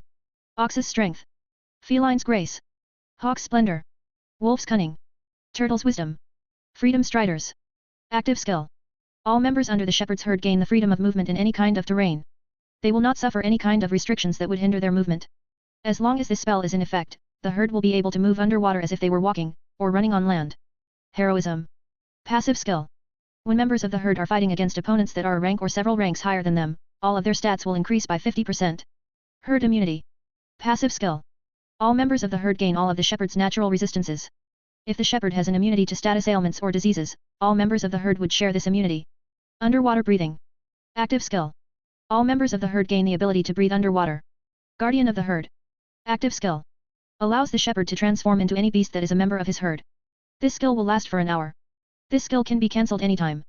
Healing Wind. Active skill. The shepherd calls upon a gentle breeze that heals up to 2,000 health points in a 20-meter radius.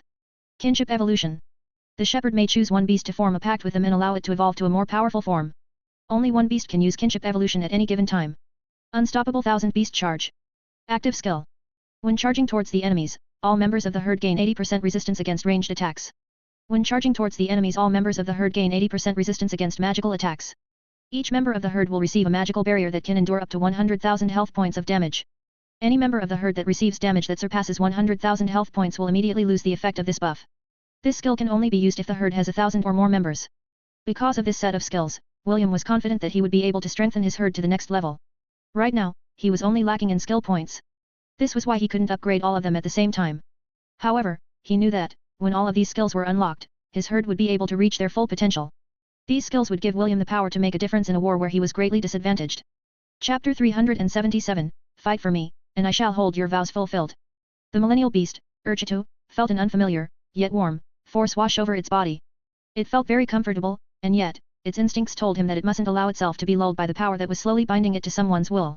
The Urchitu was a giant white ox that was almost as tall and as broad as the diabolic hell ape that once helped William during the dungeon outbreak. Its two horns were massive, which made it very imposing.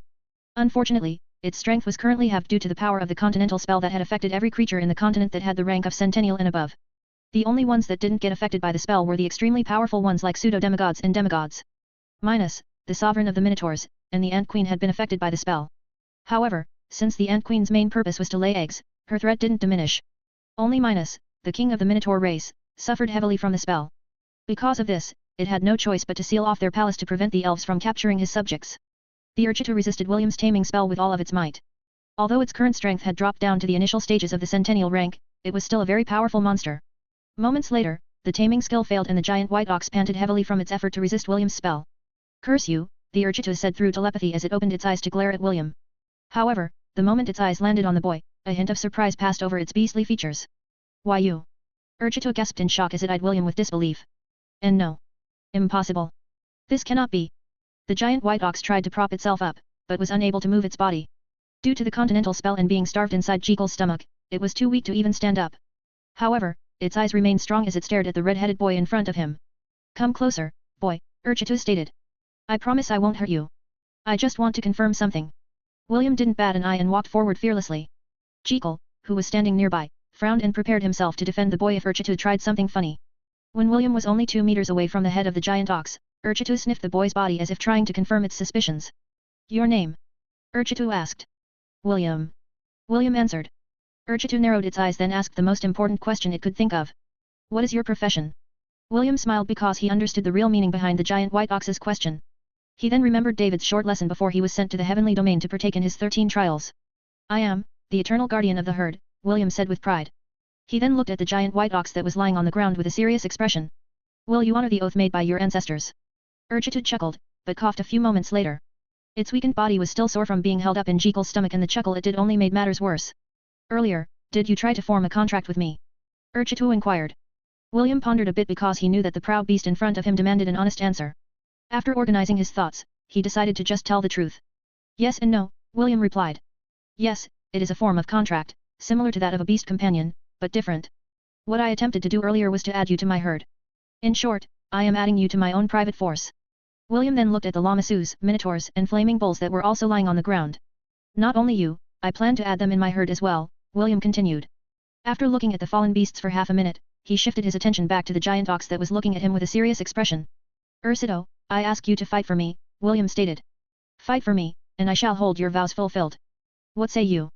All of the beasts that were currently in a weakened state had been listening to William's and Urchitu's exchange. They had also noticed something very different about the red-headed boy's aura and Urchitu had confirmed their suspicion. William was the eternal guardian of the herd and the Minotaur race had made an oath to serve the god of shepherds and his chosen disciples who would don his mantle in the mortal realm. The beasts that protected the Zealand dynasty now had to make a choice. Fulfill their oaths and follow William, or reject him and remain loyal to their king. Tell me your goal, Urchitu demanded. It wore a complicated expression on its face as he asked the half-elf another question. Although we made an oath to the eternal guardian, we cannot betray our king and the citizens of our dynasty. What is your plan regarding the Zealand dynasty? William knew that he was now at the turning point of a subtle negotiation between him and the commander of the Minotaur race. Depending on his answer, Urchitu and the rest of the beasts would either join his side or resist him with everything they had. I do not wish for dominion. The red-headed boy placed his closed fist over his chest as if to make a pledge. My goal is to fight against the organization that has brought chaos to this continent, as well as to fend off the foreigners that have invaded our lands. This is my goal. And what will you do after you complete your goal? Urchitu asked. What of our dynasty? William scratched his head as he gave the giant ox a sheepish smile. Ah, you don't need to worry about this. Don't you know that the Crown Prince is a distant cousin of mine? Distant cousins? Yes. In fact, Crown Prince Alaric is currently in Lant. Ah. Lant is my hometown and just a few miles away from here. You can meet him later after we are done with our business. William summoned his shepherd staff and held it firmly in his grasp. He then pointed its tip at the Urchitu's face. Although David had told him that the Minotaur race was the guardian of the shepherds, this was a vow made thousands of years ago. He didn't know if the current Minotaurs would still honor this ancient oath. One thing was for sure. Whether they honored it or not, William was determined to add Urchitu and its subordinates to his herd whether they liked it or not. I'll ask again. Will you fight for me? William inquired. There was no threat in his words. But he radiated an imposing aura that wouldn't take no for an answer. Urchitu knew that the time to make a choice had come. The beasts lying on the ground looked at their leader and waited for its answer. Whatever Urchitu's decision would be, they would follow it as his loyal subordinates. My answer is... Chapter 378, The Calm Before the Storm. To think that James was right, Jekyll said with undisguised curiosity. How do you do it? No, don't say anything. Just let me dissect you. I promise I'll put you back together as if you were brand new. William hurriedly hid behind the Urchitu who was now standing on its feet. After adding them to his herd, William made them eat Lily's pink lollipops to remove the status effects that had been plaguing their bodies. After that, he used healing wind to help them recover from whatever injuries they had suffered. When William asked Urchitu in a discreet manner how they got here, it said that they were swallowed by Jekyll and stored inside his stomach. This made William become even more wary of the always smiling dentist of Lant. He also made a vow that he would never again meet with the dentist alone. Jekyll's latest outburst of wanting to dissect him made William realize that the dentist was half serious with his teasing. If given the opportunity, he really would dissect William to find out what made him tick. Jekyll grinned when he saw the boy's reaction. However, since the matter with the Minotaur race was done, it was now time to return to Lant. Jekyll rode the wyvern and returned first because William said that he wanted to talk to Urchitu in private. Although he was curious, the dentist decided to give William some privacy and left him to deal with his own business. William and Urchitu discussed for an hour before making their way to Lant. When the procession of over 100 beasts appeared within their area of responsibility, Luffy and the wyverns immediately went to intercept them. However, when they saw William sitting on the shoulders of the giant white ox, the defenders of Lant lowered their guards and allowed their new allies to pass through. The kids who saw the never before seen, beasts for the first time looked at all of them with wonder.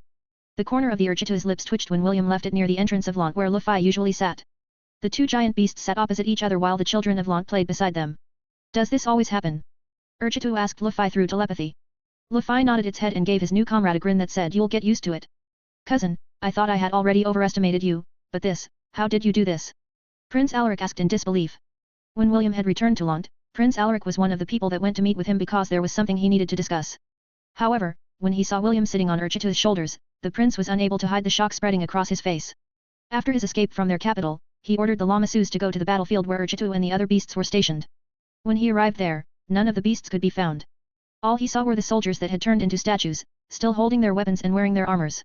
After retrieving some important supplies from the army camp like food, water, and clothes, Crown Prince Alaric headed straight to Lant to ask William and his family to shelter them. Never in his wildest dreams did he think that he would meet their dynasty's beast commander in Lant.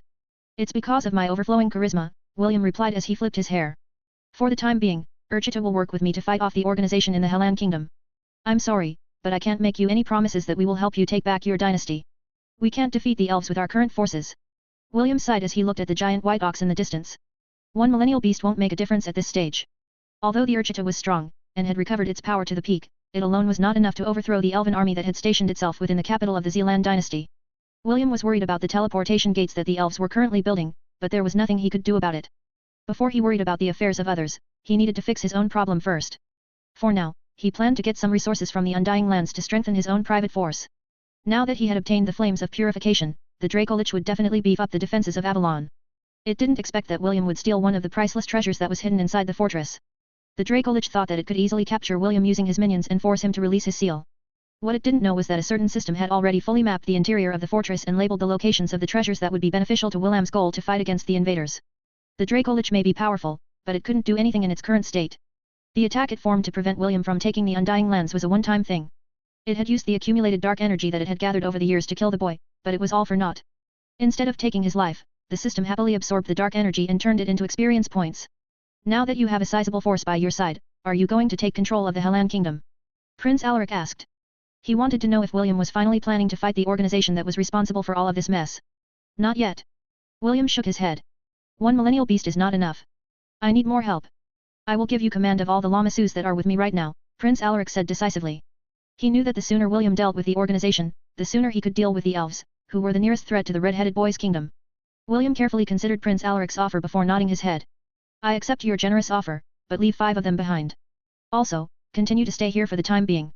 As long as you are here, I can guarantee your safety. Guarantee my safety? Prince Alaric raised an eyebrow. Just where is that confidence of yours coming from? William didn't answer the prince's inquiry and simply smiled. Even if he were to tell the crown prince that a demigod was currently safeguarding Lant, he had a feeling that Prince Alaric wouldn't believe him. Since that was the case, he just decided to play it cool and give a mysterious vibe. Seeing that William didn't plan to answer his inquiry, he decided to ask. What now? Although the prince's question only consisted of 2 words, its meaning was conveyed properly. I need to leave Lant, William said with a determined expression. I need to look for allies while I still have time. While you still have time? Prince Alaric asked. Do you have some kind of deadline? William nodded. 3 months. After 3 months, the current situation will escalate. The calm before the storm will have passed and a powerful force will sweep across the land. If we don't want to get blown away by the powerful winds, we need to brace ourselves for the impact. The red-headed boy looked at the grey clouds that were hanging in the sky.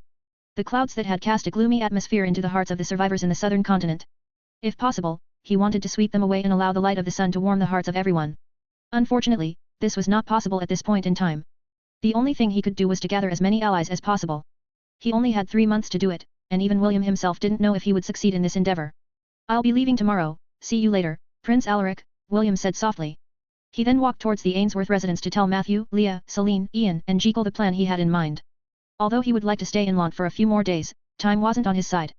He already had some ideas on whom to invite to fight with him. The only question was, what price would he have to pay in order to gain their help? Chapter 379, This child is as good as mine. Take care of yourself, okay? William said as he hugged his adorable niece, Eve. Always listen to your big brother Matthew, and big sister Leah, okay? Eve replied as she happily hugged William back. William sighed as he reluctantly pulled back from the little girl's hug. He then summoned a small wooden staff that David had attached to his mail containing 200,000 God points. This is my gift to you, William handed the small wooden stick to the cute little girl who had already grabbed the stick from William's hand. Always carry with you when you leave the house. Eve almost always saw William carrying a wooden staff around. There were times when she would even ask him to let her play with it. Because of this, she became happy when she was given a stick of her own. Eve waved the small wooden stick that was only 24 inches long. She giggled as the ducklings chirped beside her feet, while looking at her playing around with the stick. William couldn't help himself but smile when he saw the scene. Although he didn't know why David wanted Eve to become his disciple as well, he knew that his adorable niece would be safe as long as the god of shepherds looked after her. "I'll be leaving now, master, big brother, and big sister," William said. "Take care of yourselves while I am away. Oliver will accompany you," Celine said as she patted William's head. "He's been bored as of late and wants to go on an adventure. Do take him along with you." William nodded his head. Having Oliver with him was a great thing because his second master was a very dependable ally. "Make sure to take good care of yourself." Leah hugged William after Celine had stepped back. "Remember, we will always be waiting here in Lont. If it gets difficult, you can return anytime you want." "Okay," William commented and hugged her back. He then sneakily whispered something in Leah's ears which made her face turn beet red. "Now is not the time for that," Leah playfully pounded William's head with her closed fist. "Rest assured. After all of this is over, I will consider it." William chuckled as he gave his big brother Matthew a thumbs up. Although they were cousins, the two treated each other as siblings, so William wanted the best for him. Matthew was unaware of what his mischievous little brother had whispered in his wife's ear, but knowing William, it was certainly something not good. "I will not tell you to stay out of trouble, because this is exactly what you plan to do," Matthew said as he patted William's shoulder. "However, just like Leah said, you can always return here when things get out of hand. As long as he is here, we will be safe." William agreed with Matthew's words, but he also knew that he, himself, was not meant to be where it was safe. Currently, there were still treasures that he needed to retrieve from the Undying Lands. However, in order to get those treasures, he needed additional help. He had a feeling that the Dracolich wouldn't make things easy this time around, and he would have to fight an uphill battle if he were to return to the Undying Lands. Even with the addition of Urchitu and the Minotaur races, William was not confident that it was enough to turn the tides in his favor. "I'd like to come with you, but there are a few things that I need to do here in Lont," Jekyll said as he walked towards William. He then handed William some of his regeneration potions that were filled with troll's blood. "Take these. Maybe they will come handy in whatever you plan to do." "Thank you, Sir Jekyll." "Don't thank me, just let me dissect you once." William's body unconsciously shuddered as he took a few steps back. Clearly, he couldn't let his guard down with the smiling dentist for even a second. Lionheart descended from the skies pulling the flying carriage behind him. Conrad's wyvern circled the skies because they, too, would be accompanying William in his travels. Before he climbed into the carriage, William glanced once more at his loved ones and waved his hand. He didn't know when he'd be able to return to his hometown. He hoped that when that time came, everything would have already been settled. With a mighty screech, Lionheart soared towards the sky. The llamasus that were now part of William's herd flew in a formation to protect the flying carriage. Urchitu and the other beasts had entered the 10,000 beast domain because it would be impossible for them to catch up with William while traveling on land. A few hours after William left Lont, a white goose flew in the sky as it escaped from the eastern part of the Hellan kingdom. It had just recovered its strength a few days ago and decided to flee its territory to find a safe place to wait out the impending war. On the outside, it looked like an ordinary goose that one could see anywhere. However, it was actually a millennial beast in disguise. This particular millennial beast was a very sly creature and would often eat unsuspecting humans who thought that it was a wild animal that they could roast for lunch. It loved seeing the despair on the faces of the humans that it had eaten alive due to their stupidity. When it arrived at the airspace of Lont, it was shocked when it sensed many powerful beasts residing in the small town. This piqued its curiosity, so it decided to investigate. The white goose landed near the most imposing residence because it had studied the customs of humans. It knew that those who ruled a territory always lived in the biggest house in every city. That was when the white goose saw Eve. Since the white goose was a millennial beast, it had a very strong perception. It had immediately sensed the unbelievable spiritual power that was hidden within the little girl. This made its mouth salivate. Magical beasts ate the beast cores of others in order to increase their strength or to evolve. This also applied to special humans whose magical and spiritual powers exceeded the norm. In the goose's eyes, Eve was like a very potent elixir that would help it increase its strength. It also understood that Eve's power would further increase as she grew up. Because of this, it hatched a plan to kidnap the girl and raise her until she had reached the right age before it feasted on her flesh and absorbed her powerful spiritual essence. Only that giant gold ape is a threat, the white goose thought. However, it can't fly, so it will not be able to catch me. This child is as good as mine. The white goose approached Eve with a mischievous look in its eyes. It was looking forward to raising the child that would allow it to step into the ranks of myriad beasts after a few years. The adorable girl, who was playing with her ducklings, was unaware that a dangerous threat was fast approaching her. Leah had gone back inside the house to cook lunch and left Eve in the garden for the time being. She was not worried because Eve was a very obedient girl and only played in the garden, never venturing outside their residence. This gave the white goose the perfect opportunity to strike. It walked with steady steps because it was sure that no one in this small town was capable of snatching its prey away from its grasp. Chapter 380, Bad Birds Needs to be Punished. The ducklings that surrounded Eve felt something amiss and looked at the approaching goose with caution. All of them stepped in front of their mama and spread their little wings while chirping at the white goose that was releasing malicious intent. Chirp. Chirp. The goose stopped 3 meters away from the ducklings and gave a light honk. It then waved one of its wings and blew the 7 ducklings away with a gust of wind. Honk. You brats are lucky that we are distant relatives. I will spare your lives just this once. Eve turned her head to look at the ducklings that lay on the ground tens of meters away from her.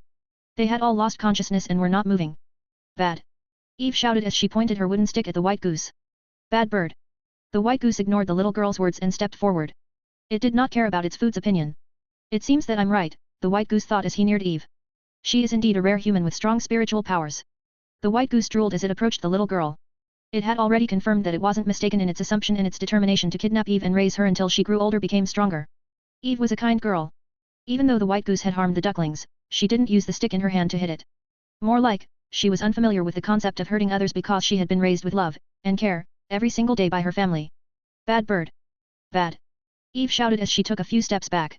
Even though she was young, she felt that the goose was very different from her ducklings and the adults who were always by her side.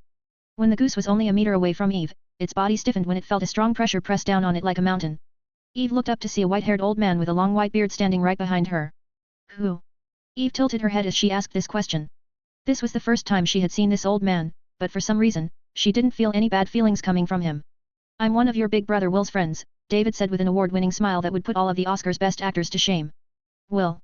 Yes. David gently patted Eve's head before looking at the millennial goose who planned to kidnap and eat his new chosen disciple. The god of Shepherd was smiling, but his smile never reached his eyes. A/N, yes. William is Eve's cousin, but our half-elf didn't want to be called cousin, so he insisted on being called Big Brother by Eve. I'm going to give you a choice, David stated. Become my disciple's contracted beast or I'll roast you, right here, right now. The white goose started to shed bitter tears. It wanted to cry foul because it was being bullied by a god. It had completely forgotten the fact that its plan was to kidnap a defenseless little girl with the intention of eating her to increase his rank in the future. I see, so you reject my offer? Okay, time for you to, David sneered and raised his hand. Honk. Wait. I accept, the white goose hurriedly replied because it knew that the god in front of it was serious. I see. It's good to see that you are smart enough to understand your predicament. Sob sob. The goose could only cry bitterly as the god of shepherds bound him with a contract spell. It didn't dare resist because resistance was futile. How can a millennial beast possibly fight against a god? Also, David was the god of shepherds. Aside from managing the herd, shepherds also managed the flock. Almost all bird-type creatures were regarded as members of the flock. Meaning, the white goose was also under David's jurisdiction, which made it unable to do anything but submit to his will. After completing the contract, David lightly pricked Eve's finger to gather a drop of blood and flicked it at the head of the white goose. Soon, the goose glowed and Eve's body shuddered unconsciously. She felt a connection with the goose in front of her. It was the first time she felt something like this and it made her confused. David, who saw the girl's confusion, patted her head once again and told her that the white goose would follow her from this day onwards. He even added that she could treat it as a pet if she wanted. David then waved his hand and the 7 unconscious ducklings that were on the ground regained their consciousness. He even healed all of their injuries so that his new disciple wouldn't cry when she found out that they were injured. The ducklings immediately ran towards Eve and chirped at the white goose as if telling it to go away. The white goose was very tempted to eat the 7 annoying pests, but held himself back due to David's intimidating aura. After finishing his task, the god of shepherds gave the white goose the "you better take good care of her or else" glare before bidding his goodbye to Eve. Eve looked at the old man and waved her hand, which David returned with a gentle smile. Soon the god of shepherds turned into particles of light and returned to the temple of the 10,000 gods. Usually, gods didn't descend to the mortal realm without a very good reason. Since David had chosen Eve to become one of his disciples, it gave him the excuse to come to her aid 3 times. All gods were given this privilege, so he didn't break any rules. When he saw the white goose making an attempt to kidnap his future disciple, David didn't hesitate and immediately descended to Hestia. He had already sensed Eve's spiritual powers and called dibs on her, before the other gods could make her their oracle or priestess. Another reason why he chose the little girl to become his disciple was because Eve was William's family. Naturally, all good things must belong to the family, so he decided to make Eve a shepherd as well. William commanded the herd, while Eve now commanded the flock. It was the perfect combination and David was very satisfied with this happy coincidence. An hour after David left the world of Hestia, Eve returned to the residence with her 7 ducklings and the white goose walking behind her. The millennial beast had a dejected expression as it followed behind Eve with its head lowered. That was when it met another strong presence that made its body shudder uncontrollably. Vladimir looked down at Eve and the chirping ducklings who had once again raided his room. He then looked at the millennial beast whose feathers were standing up, as if it was prepared to flee at any given time. After appraising the new addition to Eve's small flock, Vlad sighed and took out a few grapes from his storage ring. I'd better lock the door next time, Vladimir thought bitterly. He didn't mind fighting against strong opponents, but against James' cute grandchild, he was completely powerless. Eve had once again come to extort him for food to feed the ducklings. As for the millennial beast, Eve didn't have any intention of feeding it. The reason? Because it was a bad bird, and bad birds need to be punished.